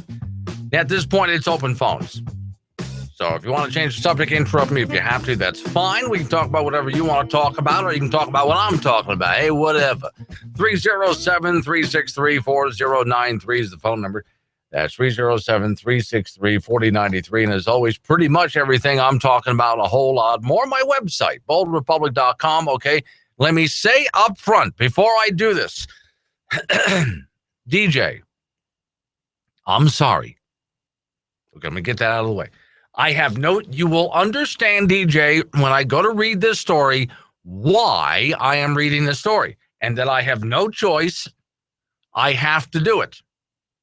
I can't resist. In fact, my radio listeners would be mad at me if I did not give them this story. But you see, folks, on the other hand, DJ doesn't like when I do stories like this. And if you wonder why, well, here's why. Headline: California trains kids to ask for consent for sex every 10 minutes during sex. I don't know. What the hell? Okay, here's the story. Now, and I want you to picture it. Look, they've done worse than this, believe it or not. Some California universities have actually said that they want, during the course of intercourse, they want the male especially in this. Because, the male is always the rapist, right? The male is supposed to ask permission. And can I do this? And would you like me to do that? And can I do... That's what you're supposed to do throughout the entire event, if you will. So now they're on the high school and college level here. The story reads, a look at the new landscape of sex education published by the New York Times contains an eye-opening antidote in California. Teachers are telling kids to get consent every 10 minutes during sex to avoid committing rape. So it wasn't rape 10 minutes ago, but it's rape now. Because you know how women change their minds. The article is about a brave new world created by affirmative consent, yes means yes, which holds that a person must obtain explicit prior consent to every sexual act, else be considered to have committed a sexual offense. The standard isn't limited to sex itself. A person who would need explicit affirmation to even kiss somebody. So let's just say, let's get away from intercourse. But instead now, there's a young couple sitting on a couch somewhere and they're just making out. And that's all this is going to be. It's a make-out session. Every 10 minutes, the kid's supposed to stop and ask. Now, I would like to know, how do you decide? Because whether you're just in a make-out session or whether it's full-on intercourse, whatever's going on, people tend to get into the heat of the moment and lose track of time. So if that's the case, you don't want to think, no, you don't want, because even though she consented, guys, if you've gone like a minute, 5 seconds and you haven't stopped and asked her consent because, you're a minute, 5 seconds over. Hey, it's 10 minutes have gone by. You're 5 seconds over the 10-minute mark. Well, you haven't asked her. So that means before the makeout section or whatever else, you're supposed to have like a little egg timer. Yes, egg timer, pun intended. This is Glenn who's on the phone. This is Scott. Yes, Scott, what you got? So are they supposed to have a video camera or a tape recorder device or something like that to actually say that they have permission? That has actually been discussed. How do you confirm that you've had permission? And so you're going to have to videotape the thing. And I would bet the perverts who put this law together would love just to sit there and spend their entire day working in some bureaucratic office, reviewing these videotapes. But then you get hit with being a registered sex offender, because if they're under 18, you're not supposed to do it with a high school student. I see, Yeah, see, now this is, and the video camera has to be set up so both parties can see the video camera. And then in many places, you have to get verbal consent for the video camera as well in order, for both parties to agree. So I guess the best solution to this is just not to do it, right? No, I got a better solution. Do you remember when people used to sneak off somewhere and it was called Makeout Point? Oh, yeah, this is another thing for the banned in California store. Oh, wow. Wait a second now. Let me think about that. I'll come back after the commercial break with my exploration. What a great idea. Oh. IceColdRepublic.com.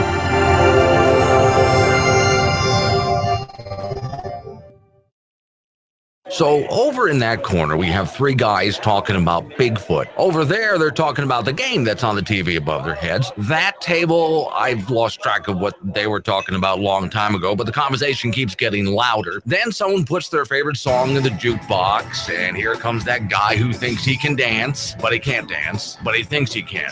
Nobody really cares that he can. In a moment, I'm going to walk over to their giant humidor and pick out a nice stogie. They have great cigars in a huge humidor. Pat's Liquor, where if you haven't made friends, then you haven't been there more than 2 minutes. Give it another minute and make some friends at Pat's Liquor, 600 South Douglas Highway, Gillette, Wyoming, right next to Wells Fargo Bank. Happy hour, 4:30 till 7. Hello, Americans. Rod here with my Made in America store, Camel Plaza, Gillette, Wyoming, where all our products are, you guessed it, made right here in the USA. When you purchase a product here, you support American workers and local veterans. Let's bring America back to work. Don't forget your veterans. God bless America, and buy American. It matters. You could either spend $100 getting your phone fixed, or you could go ahead and spend $400 to replace it. At Selectel Wireless in Gillette, we fix phones. Most generally, what breaks is the digitizer or the LCD. This is from being dropped, being smashed, thrown against the wall. Now, seriously, 9 times out of 10, people throw their phones. Well, we can fix that too. Save money, fix it, don't replace it. Come see us at Selectel Wireless, next to Office Depot in Gillette, Wyoming. But if you do need a new phone, we have those too. Thank you for calling Don's Supermarket at 1501 West 2nd Street in Gillette. How can I help you? Yeah, hey, listen, having a bunch of people over for dinner tonight. Nothing in the cupboard. So I was just kind of wondering before I came all the way down there, what do you got? Well, let's see here. We have Dole Premium Bananas, 49 cents a pound. Fresh ground beef, value pack, $3.19 a pound. Or how about some DiGiorno pizza, 2 for $12. We have Nabisco Chips Ahoy cookies, 2 13-ounce bags for $5. Mrs. Butterworth syrup, $2.49 for a 24-ounce bottle. We also have fresh on the vine tomatoes, $1.49 a pound. They're all on sale until Tuesday. Yeah, all of that sounds really good, but you know, I don't really like these people that much. Maybe I'll just get some bologna. Oh, relatives, huh? I understand. This is a generic liner. Kinda boring, isn't it? Now back to Glenn Woods. All right, so you can do what Scott just did. Now, he got in on the conversation, 307-363-4093, called in from South Dakota, 307-363-4093, or you can change the subject if you want. For those just joining us, here's the topic. Yes, it turns out in California schools, high school, college, they're encouraging kids to get consent before and during sex, during intercourse. You're supposed to stop and ask permission to do whatever it is you're going to do next. And you're supposed to stop and ask every 10 minutes. I suggested, because people tend to lose track of time in the heat of passion, I suggest you use an egg timer. Pun intended. On that note, Experiment on the video stream asked, so what now? You got to get written consent? I hate to tell you this, Experiment. That's already happened. Go ahead and look it up on certain college campi in California. They're actually saying to the students, you have to get written consent. Now, what I want to know is, written consent, how do you know it wasn't coerced? So you got to go get a notary or something like that. And Scott had it absolutely right. No, he did. That means you have to videotape so you have evidence. Now, we already know that most bureaucrats in Washington, D.C. spend a lot of time sitting around watching porn. I've given you story after story. What I think this really is an excuse to actually do it legally instead of getting in trouble for being caught doing it. We're all supposed to videotape ourselves and then send that in so they can review what we did. They'll spend their entire day just sitting around watching videos of couples, especially college kids, all over California to make sure that everything was consensual. Now, Scott was talking about the Banned in California thing. For those who don't know about that, I have a series of commercials called Banned in California. I came up with a few years ago. Since California bans a lot of things, what if you just opened up a chain of retail stores along the California border? Everything that's illegal to purchase in California, you can now purchase at banned in California. Okay? And then we have illegal immigrants on staff to help you sneak back across the border, since they know how to do that, get into California, right? So wouldn't that be great? Then I suggested we do it also have a banned in Illinois, banned in New York, and whatever other states have something banned. Just put it on their border. Then I thought, what if we have not just banned, but things that are difficult to get, like they make getting guns and ammunition difficult to get. So we'll make it easy to get. So then what do you do if you have all of these written rules for fooling around with your partner? You've got to get written consent. You've got to ask for consent before every different act that you do. You have to ask for consent every 10 minutes when the egg timer goes off, pun intended. I'm proud of myself for that one.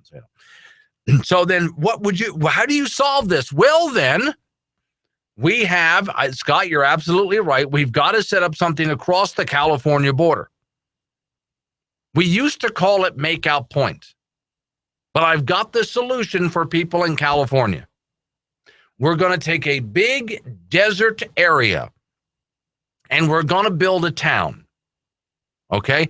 I think this place will become a major city. You people in California will be able to escape California and go to this really big city we're going to build. You will be able to do everything in this big city. Everything. Want to gamble? You can gamble. Okay? You want to fool around with someone that you just met without having to get written consent and ask every 10 minutes? Have at it, boy. You can do whatever you want. Want to buy something that's illegal in most other states? Want to smoke something that's illegal in most other states? You will be able to do it here. And I guarantee you, what happens here stays here. So when you go back to California, nobody will know what you've just done. You don't have to answer to any bureaucrats or anything like that. You can escape California, have the time of your life living in what is known, ready for this, freedom. You are free just to do whatever you want to do.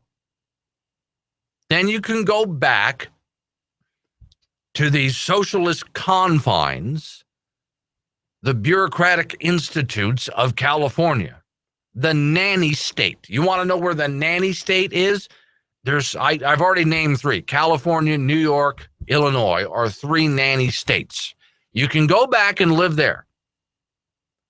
If you like, we can set up something on the border, much like a Catholic church has a confessional, where you can stop and confess your sins to the bureaucrats, but I would suggest you don't.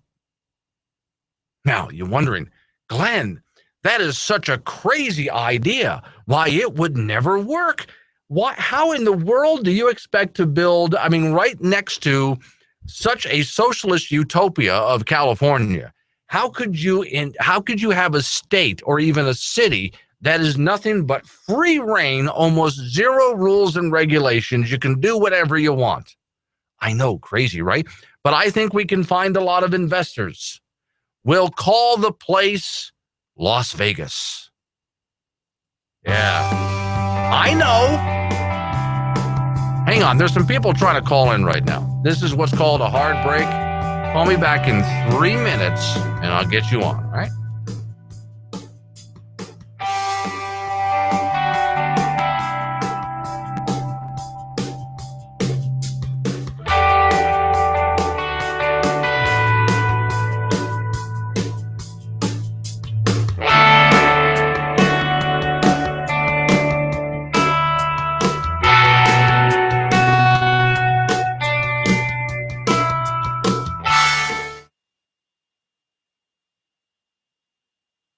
Have you heard?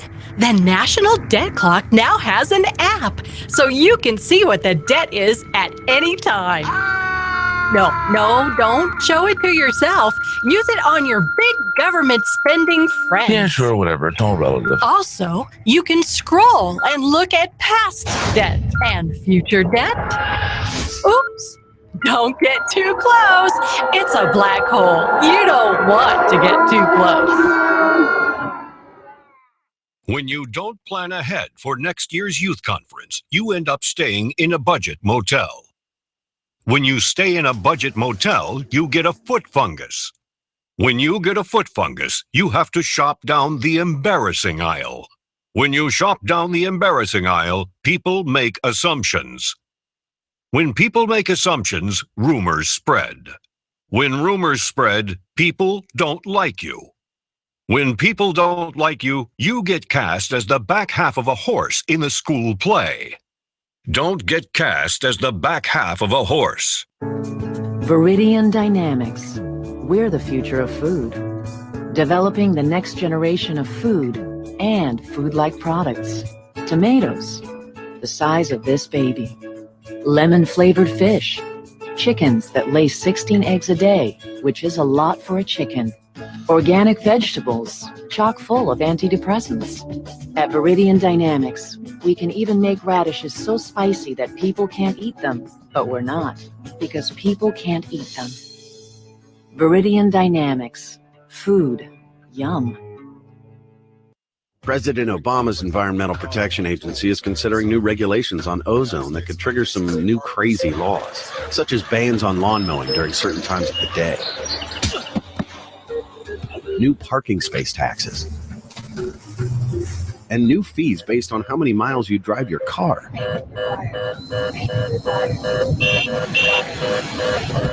Visit stoptheepa.com to tell your legislator that President Obama's EPA should stay out of our wallets. Do yourself a favor. Don't just listen to the show. See what Glenn's talking about at boldrepublic.com. There you can watch the show live on YouTube or download the show and listen to it later. Now let's get back in there. Here's Glenn Woods.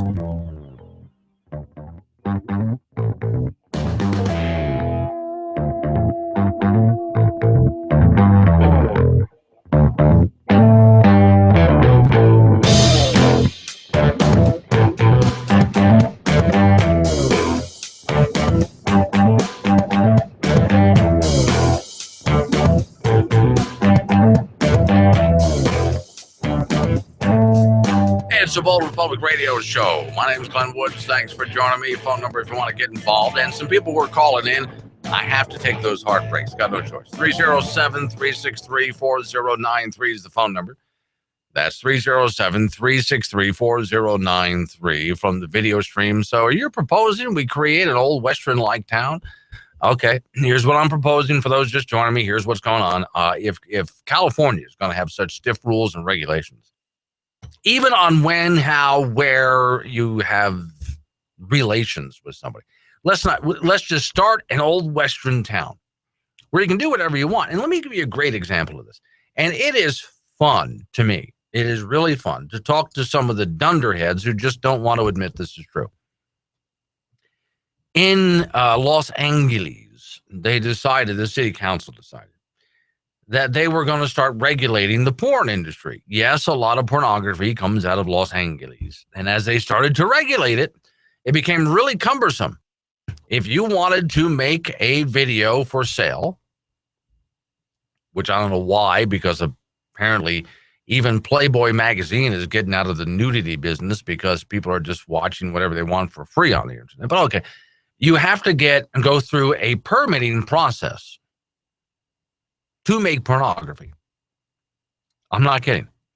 And that permitting process included, well, you're going to have to use condoms and all sorts of things. I mean, it really you're going to have to pay the city a lot of money. Just on and on and on. So the industry has been packing up and moving across the border to Nevada. And they're buying up old ranches out there and fixing them up and using them basically as studios to make the next video. So, you just go across the border and into some old Western town. That's one of the things that I like about having 50 states. I'm sorry, Mr. President, 57 states, is whether you agree with what people are doing or not. We can have the extreme in this experiment. We can have an extreme like California, Illinois, New York. Let them go to the extreme, Vermont, and become as socialist as they can. Go for it.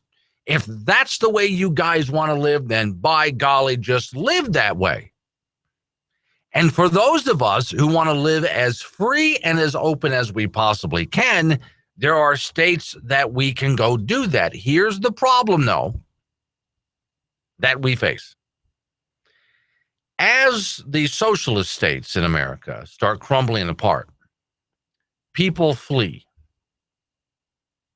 And they start finding us in these small Western states. They start moving to where we are. And then they try to lecture us. Well, you're not doing it the way it was done in California, because you know, progressive, and on they go with this kind of. So they bring their values with them, and then they do something that you and I don't tend to do. They start running for office. They become activists. Everything that they left, they bring with them and start doing it in our Western states. That's why I just got done talking with Maureen Bader of Wyoming Liberty Group of Governor Matt Mead. Yes, Governor Matt Mead, born and bred and has been for generations in the state of Wyoming. But a lot of the state legislators, as well as Matt Mead, are not born and bred in Wyoming. They're from somewhere else. Same thing with our city councils and county commissions and so on. And so the state is being infiltrated. And there's the thing. If you live in one of the free states in America, you want to keep it that way. I really worry about Texas. People have been leaving California in droves and moving their businesses to Texas. The problem is they bring their politics with them. And so Texas winds up in trouble.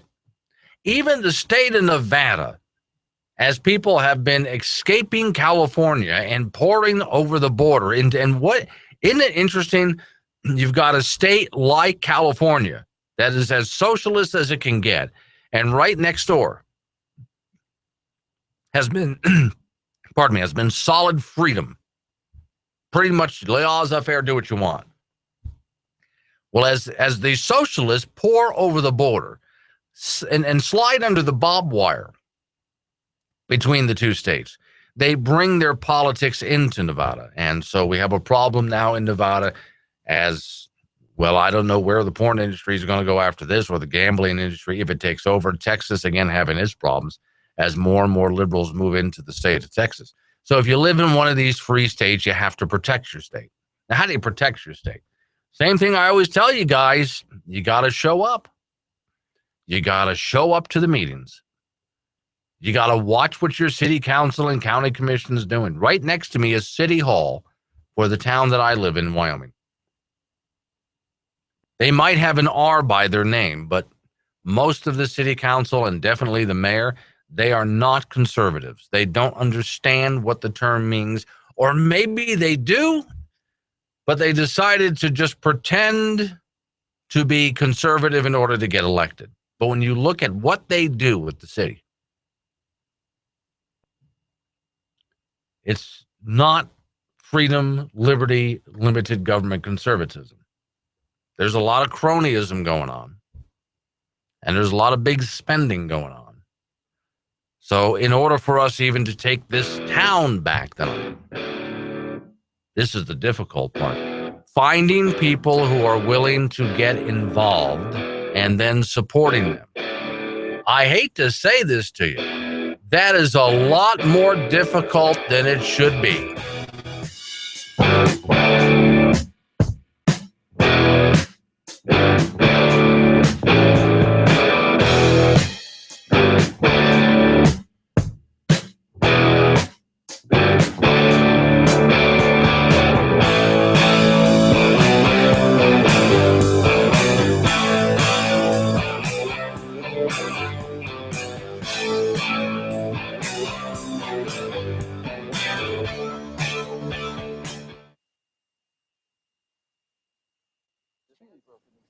Nearly half of the early money in the presidential race came from just 158 families, and they're not like us.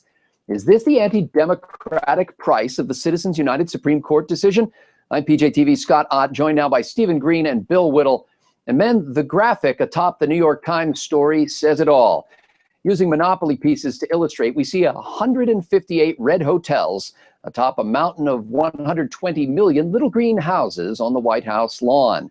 Those are our houses. Wealthy folks from finance to energy to Hollywood poured in the cash, $176 million through June 30th of this year.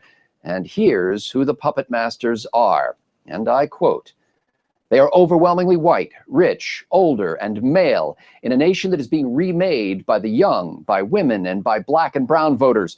Across a sprawling country, they reside in an archipelago of wealth, exclusive neighborhoods dotting a handful of cities and towns, and in an economy that has minted billionaires in a dizzying array of industries. Most made their fortunes in just two: finance and energy. Now they are deploying their vast wealth in the political arena."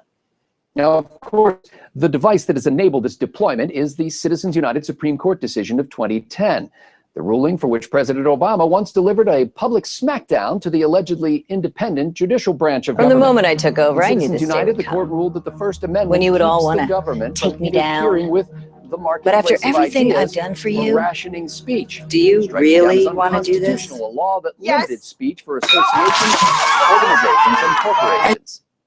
Now, this left elitist politicians to wonder, what good is political power if we can't use it to make our opponents shut up?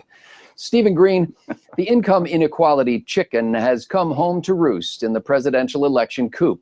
I know you're glad that a handful of rich white guys wrote the Constitution, but isn't it time that they handed the reins of power over to we the people? Well, they did. Ann Althouse had a great piece on her blog earlier this week where she looked at those 120 million little greenhouses, and if each one of them gave $5 instead of the 158 million that's been raised by these 120 million, whatever it is, that's been raised by these 158 families, they would raise $600 million. That's what people can do. That's the voice we have. The fact that most people don't care enough, well, you get what you pay for. Another thing to remember, where was this story? Where was this story when Wall Street bought themselves a bailout with President Goldman Sachs that they put in office in 2008? And you know what? You look at this balance sheet, if you go back to 2012 or 2008, Wall Street, Hollywood, Silicon Valley, they have huge sums of money. They all lean left. They're going to try and buy this campaign for Hillary Clinton in 2016. Mark my words. But if they haven't been ponying up in this early stage of the cycle, maybe it's because they know their candidates all suck.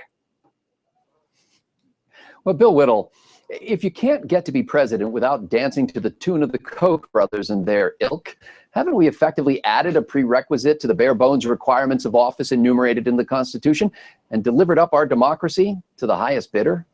I've watched the last two Republicans not become president by dancing to the tune of the Koch brothers, so I'm not exactly sure that the Koch brothers tapping you on the shoulder is an automatic guarantee that you're going to be president of the United States. The whole thing that this really comes down to, in my opinion, is coercion. They talk about these rich people, mostly male and mostly white, who've made billions of dollars in energy, which is oil, and finance, which is money, instead of, having made their billions by, forming collectives to grow frickin' hemp so they could have pressed hemp recyclable Starbucks cups. These rich white males who've made their money in energy and finance made their money in energy and finance. Now, here's the interesting thing about going out and making money. There's no restrictions on you making money if you're a brown person or a black person or a woman or any of the rest of this stuff that they listed. If you want to go out and make money, you can go out and make money. If this is the people that are making money, then that's their reward for their work and their insight and all the rest of it. So that's free. What I mean by free is, it's liberty driven. What it really means is if you go out and make money, it's because people voluntarily give you money in exchange for service that you provide.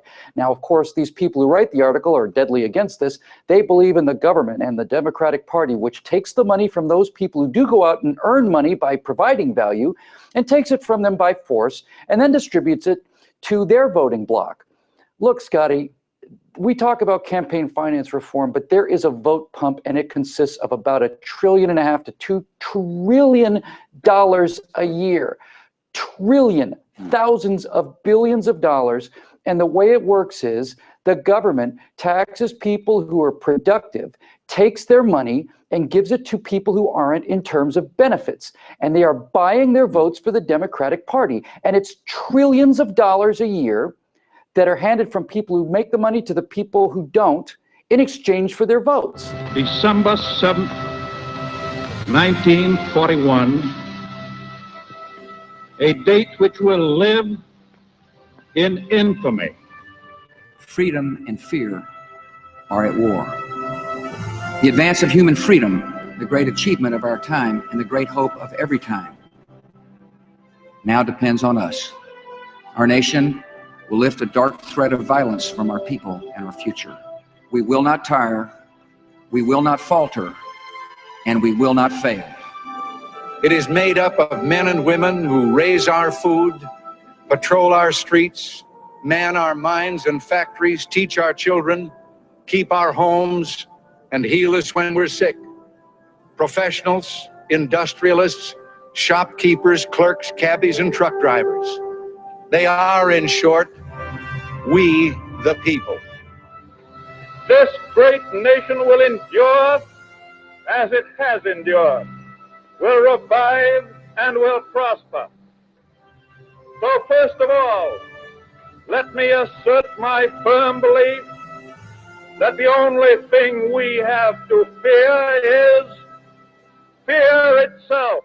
Irreverent, but honest and tastefully tacky somehow. Here comes another hour of insensitivity training with Glenn Woods. Final hour of the Bold Republic radio show and open phones all the way, which means doesn't matter what I got going on. You can call, change the subject, interrupt me if you have to. Here we go. 307-363-4093 is the phone number. That's 307-363-4093. This is Glenn, who's on the phone. This is Scott. Hey, Scott, what you got? Hey, that opening thing that you were just playing about the freedom stuff. Right. You need to add one to that. Okay. The JFK, ask not what your country can do, but ask what you can do for your country. That is in there. It's actually at the very beginning. What happens is that's actually a long bit that I play because radio stations are supposed to join at a certain time, but sometimes there's a lag between my signal and your affiliate station. It's at the very beginning. It actually is running before your station joins. But I tell you what, I can find a way to rearrange it so you guys can hear different parts of it. I just never know exactly when the station's going to be able to join back. That's why that piece is so long. Yeah, I like all those quotes. Oh, good. Yeah, I tried to make a couple in there that were inspiring. That just made you feel good about your country again. Yeah, the one that was done at World War II, I can't remember who said it. And then the JFK one are two really great ones. Yeah, the beginning, you know what I ought to do? For those people who haven't heard the whole thing, I'm going to play part of it again for you guys, okay? All right. Thanks for calling. I appreciate it. 307-363-4093 is the phone number. Well, I'm going to do that because we were talking about it. 307-363-4093. You can interrupt me, change the subject if you want, whatever suits your fancy at this part. See, what happens is when I go in and out of commercial breaks, I have to play what is a buffer. Okay. And the buffer is, and I hope I'm grabbing the right one here. Let me see. Today's 3 or 4 was that? No, I hope I'm playing the right one. Yeah, it looks like that one. Okay. So yeah, that's the way. Okay. So the buffer is because the signal that leaves the studio here and goes out to the radio stations that carry the program, they're coming out of their news and commercial breaks. And you know picture how an internet feed works. You know how things buffer like that? Okay, so they might join at exactly 6 minutes after, like they're supposed to, or I might be a little bit early or late because, well, the signal feed, you know how things buffer when you're using an internet signal. So that's why I play these pieces. I'm not going to play the entire thing, but for those who miss it, here's what the opening of that sounds like. For those watching on video, here's what the opening of that looks like. December 7th, 1941, a date which will live in infamy. Freedom and fear are at war. The advance of human freedom, the great achievement of our time and the great hope of every time, now depends on us. Our nation will lift a dark thread of violence from our people and our future. We will not tire, we will not falter, and we will not fail. It is made up of men and women who raise our food, patrol our streets, man our mines and factories, teach our children, keep our homes, and heal us when we're sick.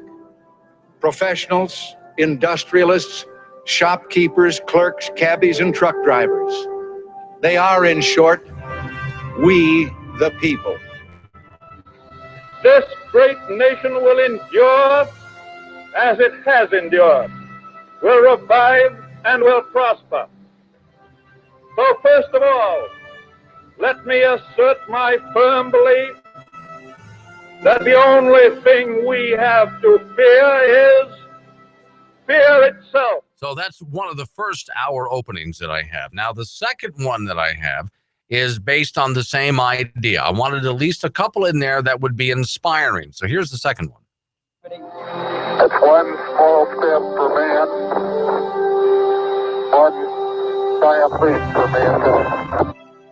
And so, my fellow Americans, ask not what your country can do for you. Ask what you can do for your country.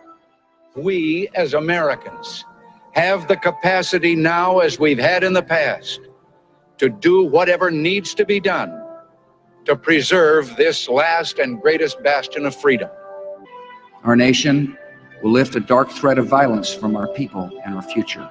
We will not tire, we will not falter, and we will not fail. It is made up of men and women who raise our food, patrol our streets, man our mines and factories, teach our children, keep our homes, and heal us when we're sick. Professionals, industrialists, shopkeepers, clerks, cabbies, and truck drivers. They are, in short, we the people. So you get the idea with these, right? And again, this is what I used as something to kill a little time while the affiliate stations are coming back, and sometimes the buffer is a little short or long. And it's also why I use music going in and out of certain breaks, because affiliate stations are leaving and rejoining. That way they don't suddenly cut into the middle of my words. Some of the openings are funny. A few of them I thought I ought to do something inspiring. And I rotate them out, so at some point those will get a rest, and I'll bring some new ones on that'll hopefully be inspiring to you as well. Do you notice a common theme, though, in all of those that I just played? Those were openings 5 and 6 that I played. Individualism. When you hear conservatives talk about America, what they talk about is what you as an individual can accomplish because you are a free person. And the great things that the American people have accomplished because we are free people. That's what conservatism, what limited government thinkers talk about, which is a completely different story from what the socialists talk about.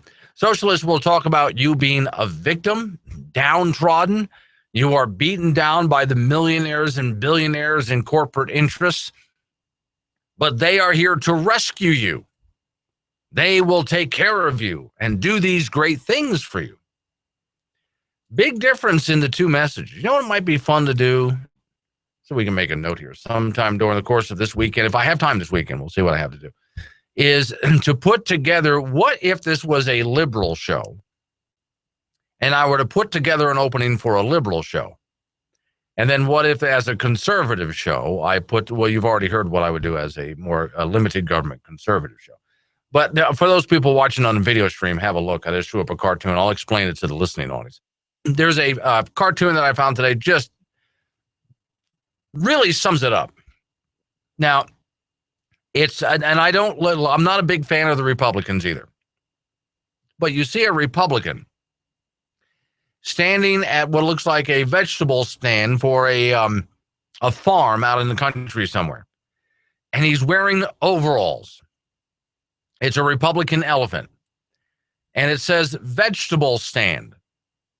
Next to him is the Democrat wearing a Hawaiian shirt. Of course, it's a donkey. and he's got a neon sign above him that says free candy.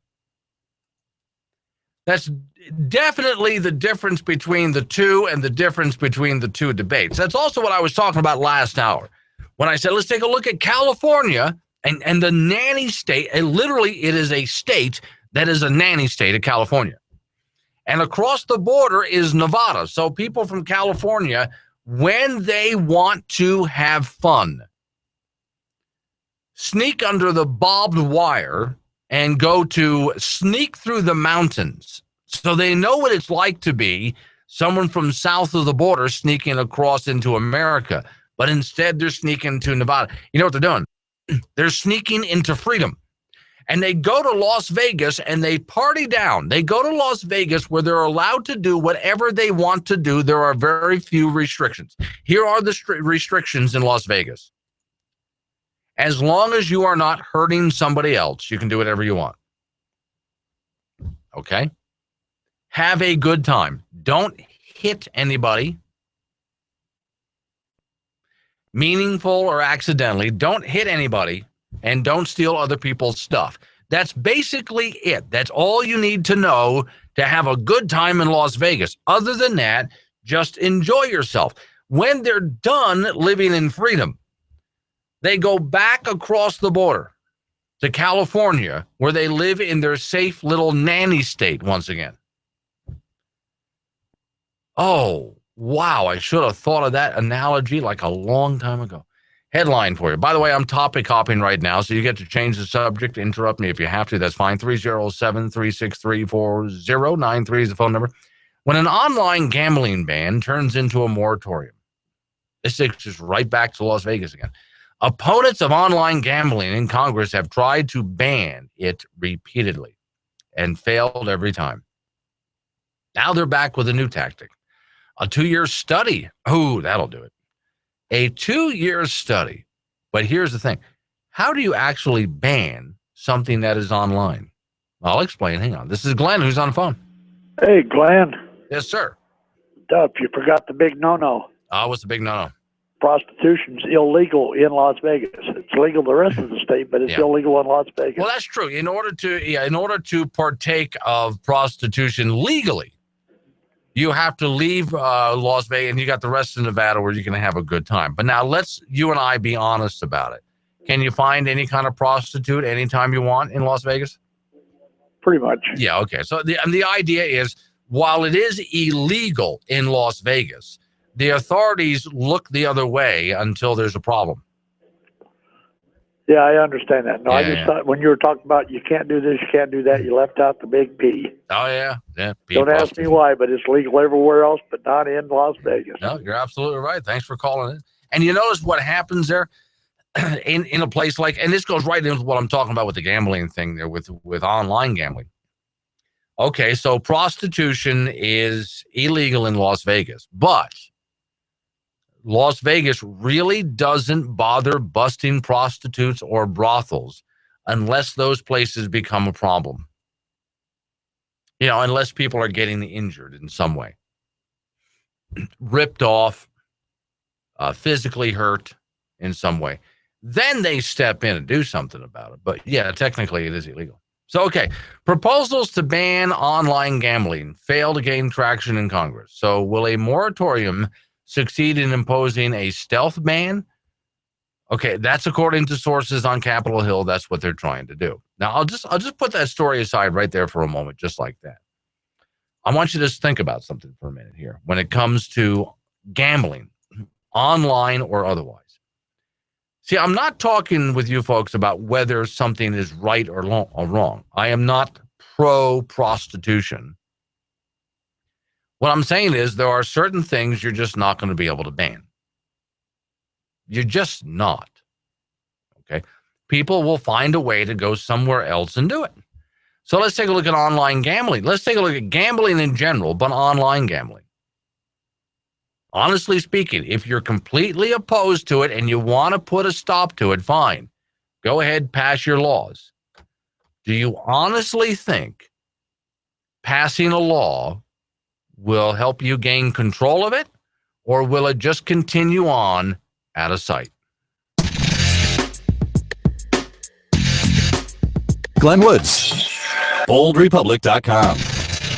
Howdy, folks. This is Swede from Swede Specialties here in Gillette. Do you know that Swede carries bottles? I mean bottles. Beer bottles, wine bottles, easy cap bottles, in 3 different sizes and colors. Jugs and growlers, even ice wine bottles. Plus all the corks and caps to go on them. Corkers and cappers too, plus all the makings to go in them. Give Swede a call, 686-0588, or go to SwedeSpecialties.com. Hello, Americans. Rod here with my Made in America store, Camel Plaza, Gillette, Wyoming, where all our products are, you guessed it, made right here in the USA. When you purchase a product here, you support American workers and local veterans. Let's bring America back to work. Don't forget your veterans. God bless America, and buy American. It matters. I suppose you're planning a nice retirement, and you assume everything is paid for. But Wyoming didn't tell you. Who is paying for your pension? I'm gonna owe lots of money. And it's all your fault. I want to pay for this, but you're making me.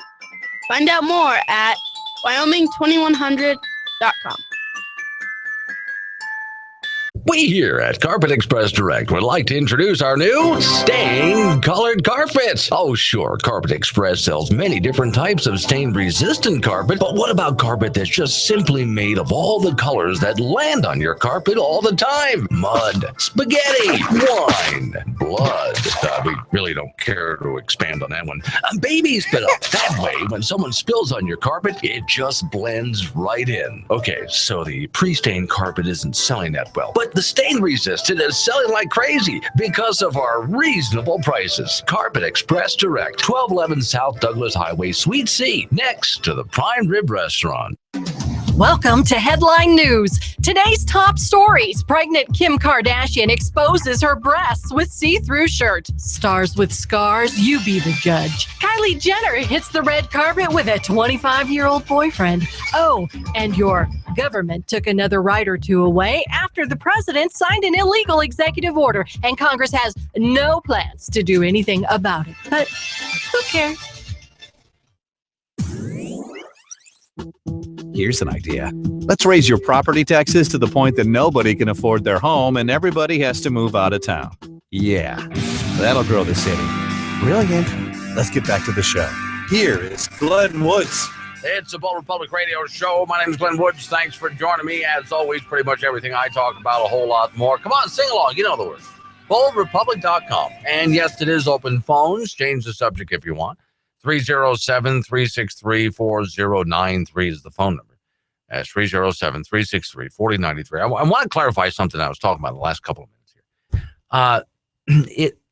When you listen to this program, what I am is a limited government, big liberty guy. Okay, limited government, big liberty. And so I don't really care if it's people who call themselves conservatives writing laws that limit your freedom, or if it's liberals writing laws that limit your freedom. I don't care. I want you to have as much freedom as possible. And then when it comes to right or wrong, that would be your decision. As long as you are not hurting other people, stealing their stuff, you know, for better or worse, I hope you make the right decisions. I'll encourage you to make the right decisions, but the decisions are yours. You're supposed to be an adult in a free country. Americans are supposed to be treated like adults. I remember hearing a story, it was back in World War I. And so here are all the sides of World War I in the trenches. And suddenly here came the Americans. Yeah, the doughboys finally showed up. And something that struck the Europeans as very unusual about the Americans. They seemed to strut around with an air of confidence about themselves. They seemed to be able to make decisions on their own. They didn't, a commander could give them an order, but really it was more like they were working with each other. It wasn't some hierarchy based on blue blood, based on family position or something like that. They met individuals for the first time, people in charge of themselves. So either you're somebody who believes that people can be in charge of themselves, and look, some people are going to seriously blow it, and some people are going to do great things. Or you're somebody who thinks that, no, human beings, no, they need to have smarter people in charge of them, and that's all there is to it, and we need to have a nanny state. I'm opposed to the nanny state, just so you know. And yes, when it comes to politics, I pride myself being an equal opportunity offender.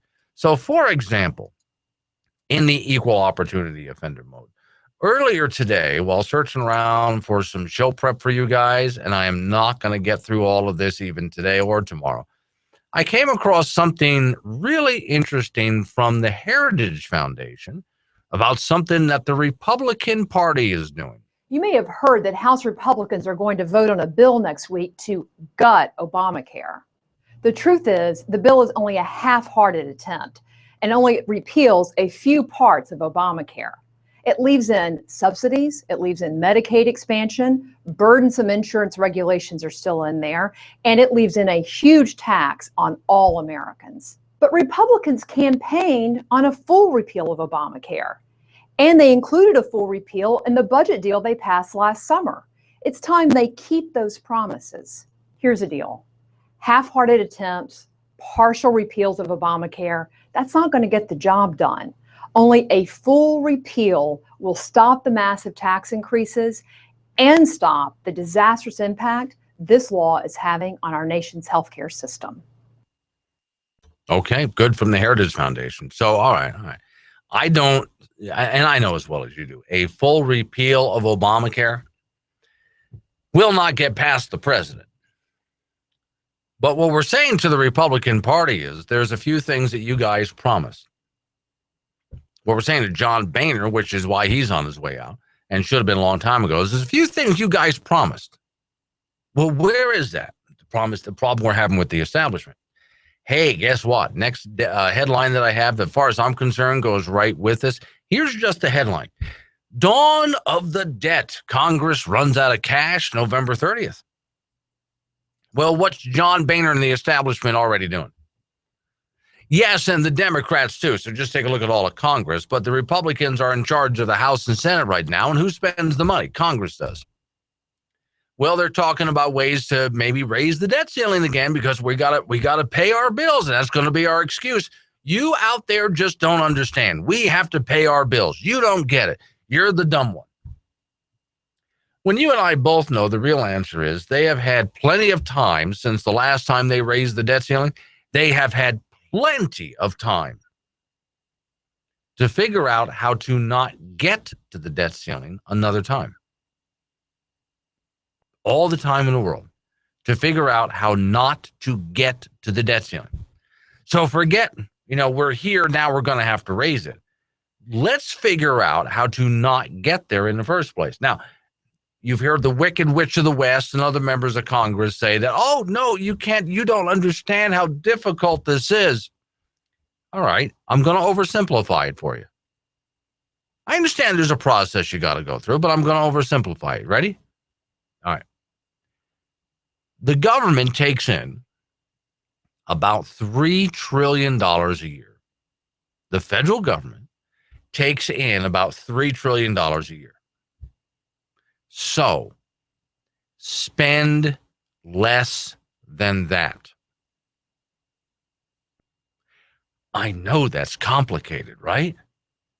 I mean, right now, if there's any representatives out there listening to me, they're going, oh, now you don't understand how difficult this is. Really? Is that difficult? Spend less than you are taking in. I mean, there ought to be a way to figure that out.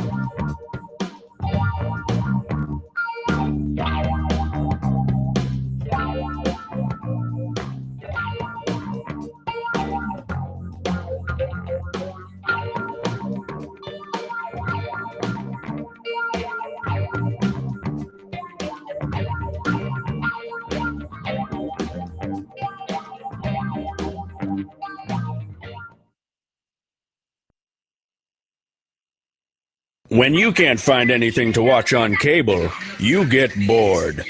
When you get bored, you listen to radio cooking shows.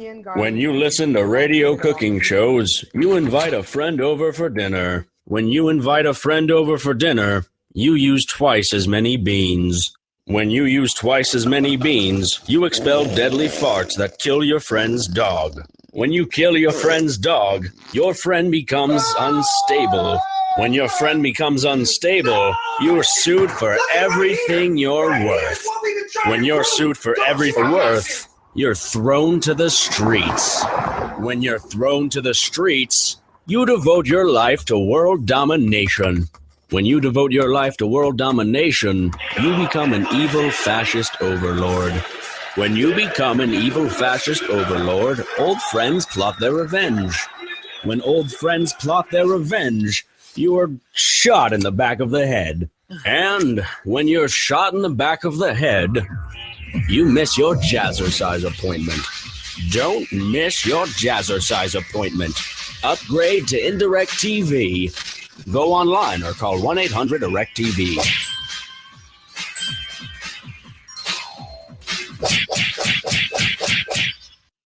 Hello, my name is Carl, and I'm running for Congress in your district.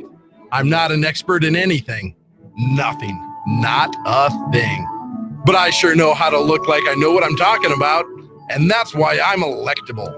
I'm not an expert on guns, or finance, or science. Heck, I flunked science in school 3 times. I know nothing about automobiles or engines of any kind. I know nothing about energy, gas, coal, oil, green energy, whatever that means. I've never held a gun in my life, and actually I'm kind of scared to. But if you elect me into office, I promise to pass laws regulating everything that I know nothing about. I promise to act like the expert that I never really could be, because I cannot pass the test to get a job in that field to save my life. But I can regulate it. Yes, that's what America needs today. Experts in nothing to regulate everything. After all, isn't that what government does best? High hopes, he's got high hopes, he's got high apple pie in the sky.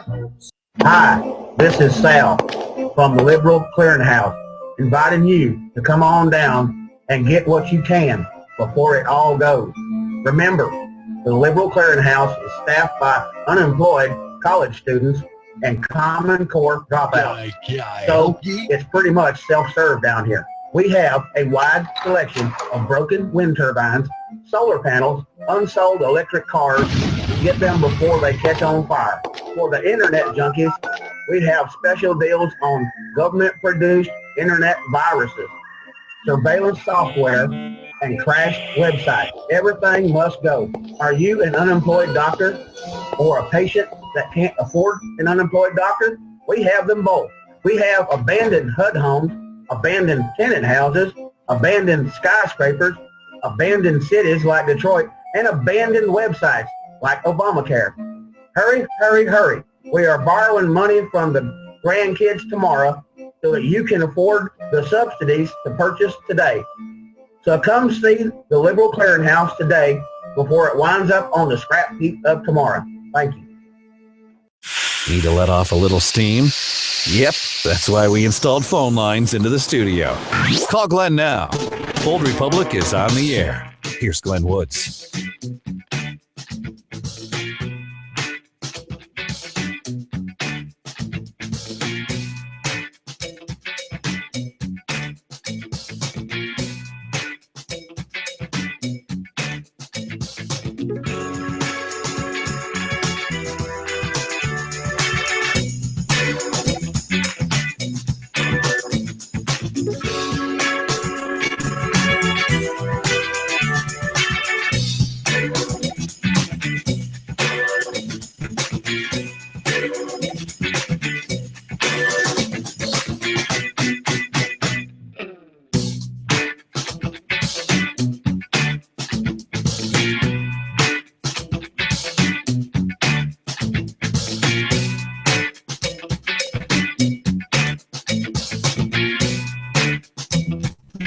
Last half hour-ish or so of the program. Bold Republic is on. My name is Glenn Woods. Thanks for joining me. Phone number to get involved. Easy to do.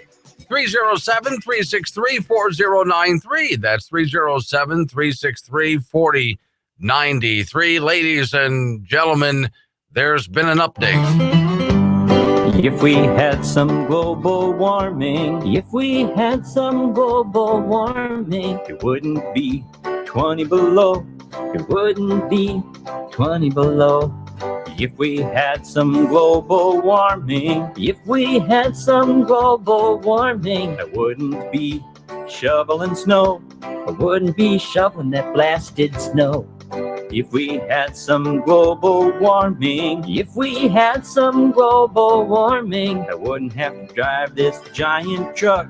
Maybe I could drive a little commuter car. If we had some global warming, set the flamingo free. So the latest on this, let's go down to Antarctica. I mean, way down south, as far south as you can possibly go before you start heading back north. Headline, Antarctic sea ice hits a 35-year record high. No, I didn't say low, I said high. I read that again. Antarctic sea ice has hit a 35-year record high. Yeah, the North Pole's not doing so bad either, by the way. And while I'm on that, for those who missed earlier today, well, a renowned Princeton, well, earlier this week I talked about this, on a couple of days, a renowned Princeton physicist, Freeman Dyson, old guy, says, I'm a 100% Democrat. I like Obama, but he took the wrong side on climate change. So says this physicist here. Wow. Okay. Well, I mean, this isn't supposed to be happening this way. This is not what we were told. And then there's this. This is the headline now, then we'll get into the story. Americans agree that climate change is real. But made by humans? Not so much. Well, once again, when you take a look at what people out there actually think about climate change as compared to what the media says, two different things. Here's the story. And by the way, this goes in for the scientists too. 97% of the scientists agree. Garbage. Crap. Not true. We've been through that before. A large majority of Americans now say there is strong evidence for global warming, according to the 2015 National Survey on Energy and the Environment. 70% say, yeah, sure. Okay, yeah, the planet has warmed up. But is this the beginning or end for climate change denial? Well, here we go. When you continue to ask them questions on the climate,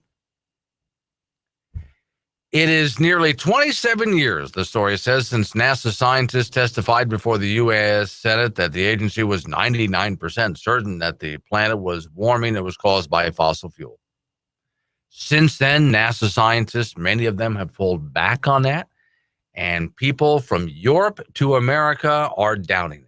The British newspaper The Guardian lamented in January when the Senate near unanimously voted global warming was indeed real, but refused to link it to human activity.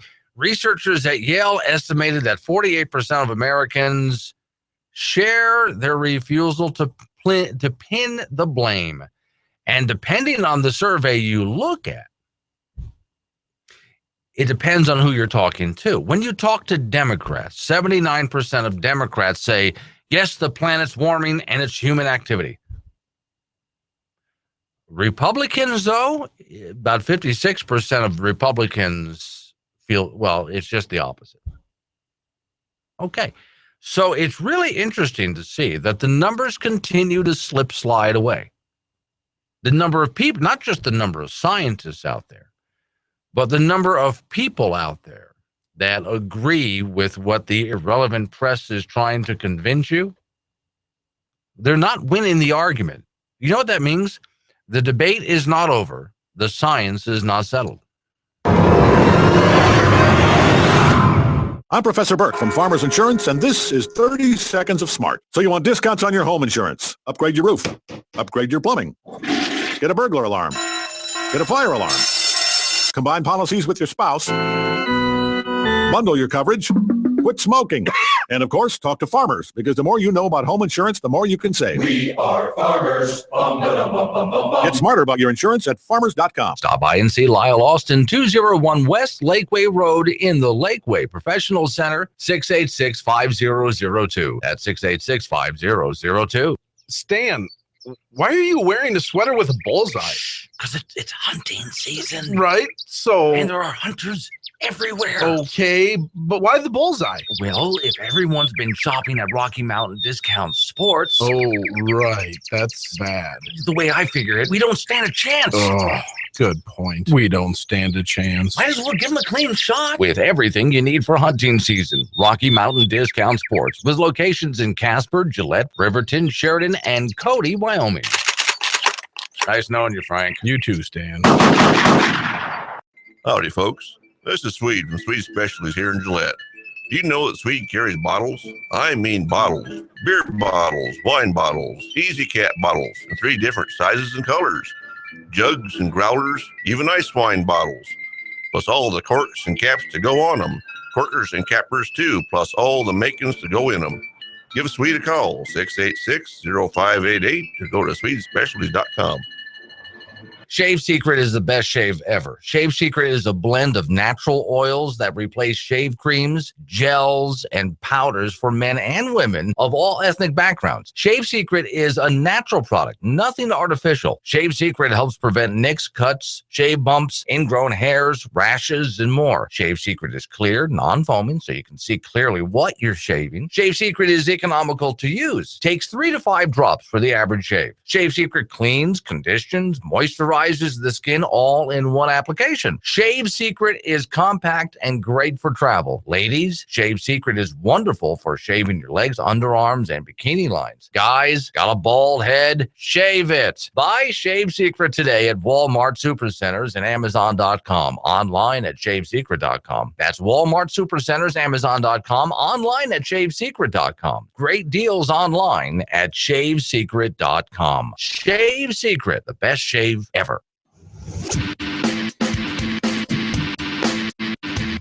What's a good cup of coffee if you can't spit it across the dashboard now and then, right? Oh, yeah, and ruin a good work shirt. Sure, burn the hell out of your inner thighs. We know what you need, though, in a radio program. Irreverent but honest, and tastefully tacky. It's Glenn Woods. It's the Bold Republic Radio Show. My name is Glenn Woods. Thanks for joining me. 307-363-4093 is the phone number for those people just listening to that Shave Secret commercial. If you're watching online, I'll show it to you. I'll explain it to the listening audience. That's the stuff right there. It just looks like it's an eyedropper. It's clear stuff. It's like a clear liquid. So we got everybody here at American Standard Media to try this at some point. Yes, even ladies on their legs and armpits and so on. It's just this gel, this clear gel you put on. You don't need any soap with the thing or even water. And when you're done, you don't need any aftershave or anything like that. If you cut yourself, it takes care of all of that too. So give it a try. Shave Secret. Good stuff. Not expensive either. All right, 307-363-4093 is the phone number. So let's go to France real quick. Why, you ask? The cooking, perhaps?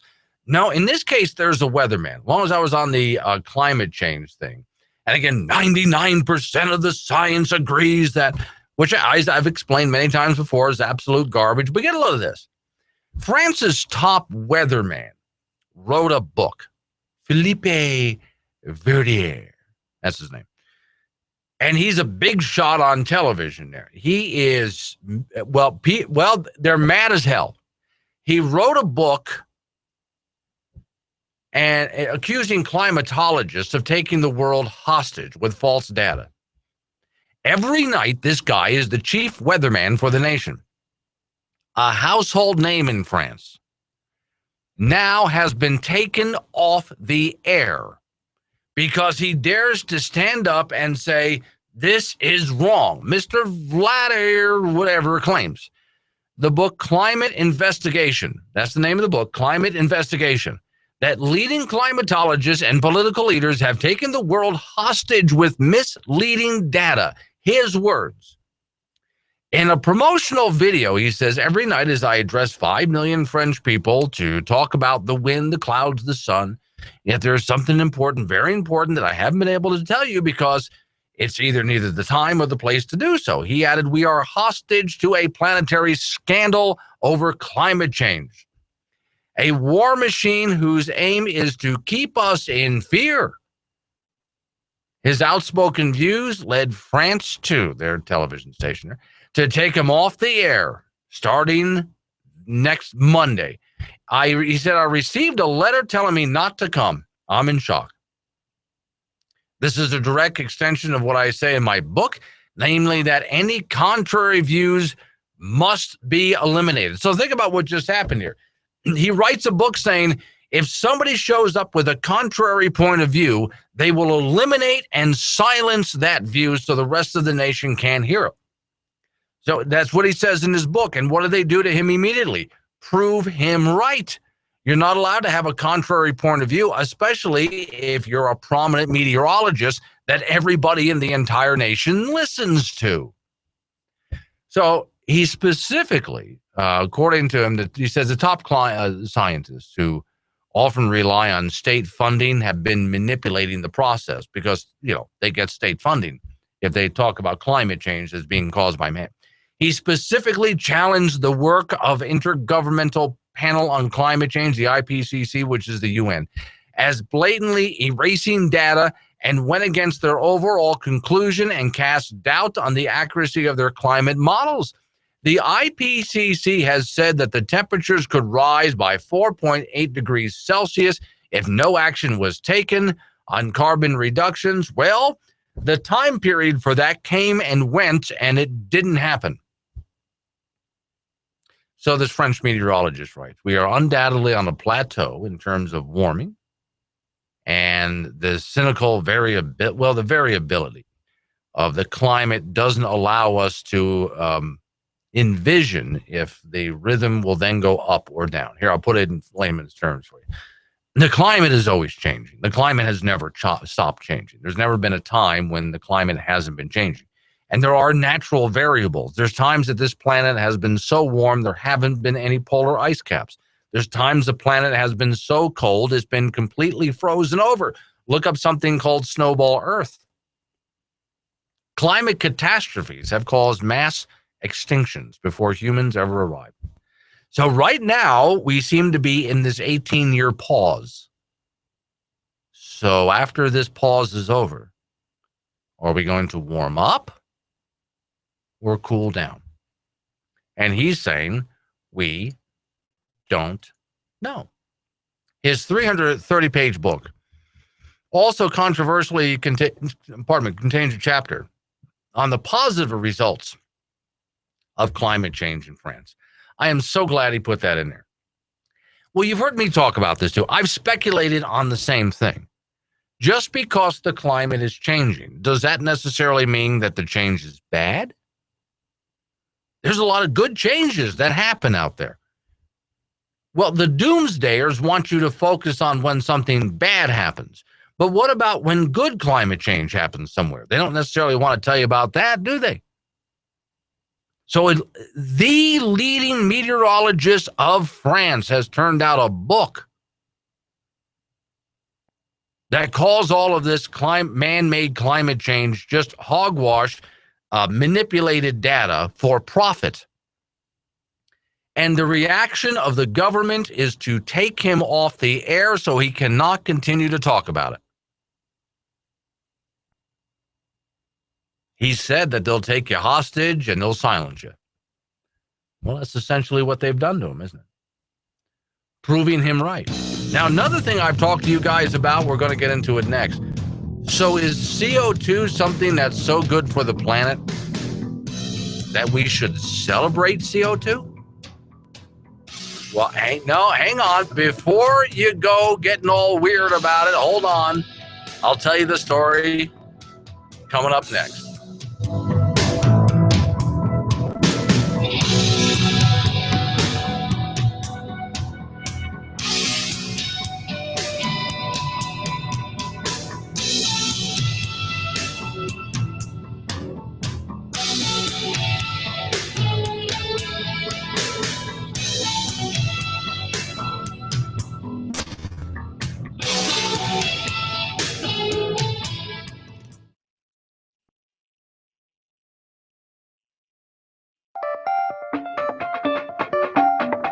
The coal we have here in America, it keeps America's energy secure. We have an abundance of coal here in the United States. We don't have to go outside our own country to get it. In the Powder River Basin alone, we have 100 billion tons of coal that we can mine. In a square mile, there's 80 million tons of coal. All the mines combined here in the Powder River Basin, we're only doing 6 to 7 miles a year. We have the reserves for years and years and years to keep America full of energy.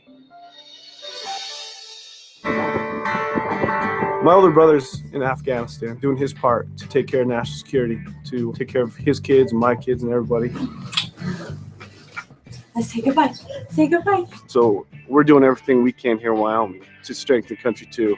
What I'm doing here is by no means, I don't put in any level what he's doing over there. But if I can make America stronger and better and make it better for Americans by giving them clean, efficient, low-priced energy, then I'm doing my part.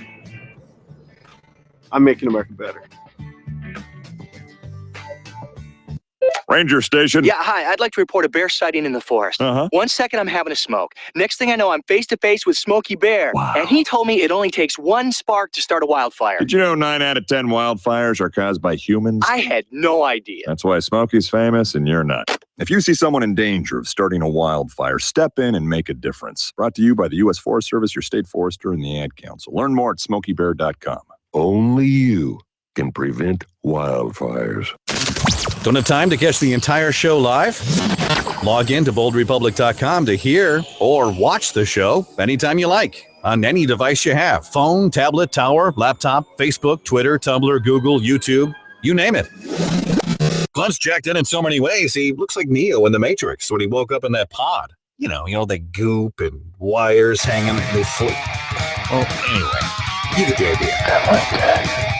Far from Watch or listen to the show when you're able. Any way you like, boldrepublic.com.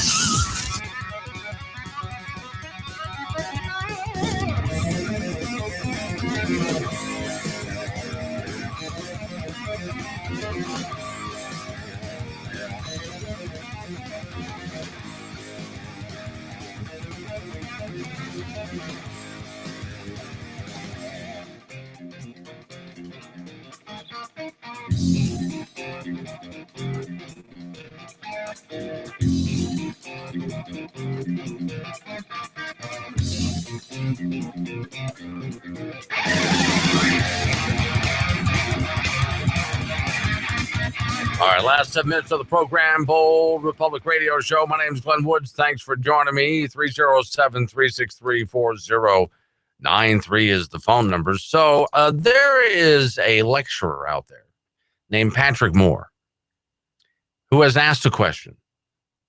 Should we celebrate CO2? Now, you've heard me talk about CO2 before. First off, carbon is not a pollutant. You keep hearing carbon pollution. Carbon's not a pollutant. A carbon molecule is not a pollutant. But also, CO2, which contains the carbon molecule, is not a pollutant either. In fact, without it, without CO2 or just carbon by itself, there's not any life on this planet. Life does not exist. So the idea that is the main driver of climate change, let's put that aside. It isn't. We've had that conversation. Let's put it aside. Let's just talk about the benefits. You keep hearing about CO2 as a pollutant. Okay, so this handy little cartoon was put out to go through what Mr. Moore was talking about. What are the benefits of CO2? Well, in the early beginning of the early days of life on this planet, what caused it? Wouldn't happen if there wasn't CO2. Chlorine. Chlorine has killed many a disease out there. Why? Because of CO2. Okay. How about the environment when it has to do with the oceans, the water? Yes, you need CO2 in the oceans and the water as well. CO2 is supposed to be in the air. Of course, it's supposed to float in the air, but it also is trapped in many other things like ice and so on. But essentially what happens is that the carbon molecule is removed. Plants inhale CO2. The carbon molecule is removed. CO2 then, the air is, the oxygen is released. The carbon is used to either grow the plant bigger or to provide a seed for the next plant. Without it, there wouldn't be any life. It's the building block of life on the planet in general. You are a carbon-based life form. So to go around calling CO2 a pollutant, or they say that you're anti-science. They even get it wrong when they say carbon pollution. And I caught myself falling for that for a little while, not because I believed carbon pollution. No, I mean, I fell for it in the sense that I was meaning to say CO2, but I was saying just carbon. But I knew I meant CO2. They even got me in the trap of saying, yeah, it's carbon pollution. And saying there is no such thing as carbon pollution. Well, there's the carbon molecule. That is not pollution. Then there's CO2, and that is not pollutant. There would not be any life on this planet without it. And there's several studies that I've put on my website and will put on again that show that, in fact, we benefit the planet by pumping more of it into the atmosphere. A warmer planet with more CO2 in the air actually creates more life on the planet. Now, earlier, I played a little bit of a song for you, but I'd like you to hear the whole thing if I have time to squeeze the whole thing in here. Whenever I talk about global warming, I play you that song, the global warming song, and it talks about CO2 as the benefits of it. If we actually had more warming on the planet and more CO2 in the air, what kind of benefits could we find? Well, the song explains it. If we had some global warming, it wouldn't be 20 below. It wouldn't be 20 below. If we had some global warming, I wouldn't be shoveling snow. I wouldn't be shoveling that blasted snow. If we had some global warming, I wouldn't have to drive this giant truck. Maybe I could drive a little commuter car. If we had some global warming and set the flamingo free.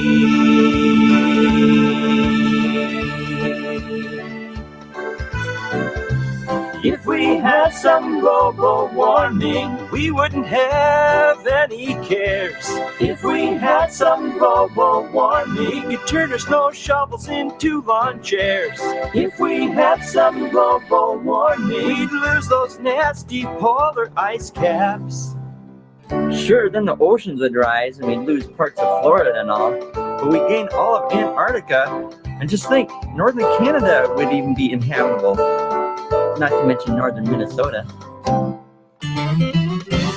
If we had some global warming. So you get the idea of the song, and it goes on like that. But they continue to talk about in the song all of the benefits of if we just had, the ice caps, those nasty ice caps melting away. Can you believe they said that? Well, and they mean it. Most of Earth's history, we have not had polar ice caps. Did you know that? Yeah, this planet rarely has ice caps. You are living right now in like a mild ice age. Oh, don't believe me? Hey, in just a few weeks, the polar ice caps are going to extend all the way down from Canada into North America. We'll talk about it tomorrow, same time, same radio station. See you on the radio.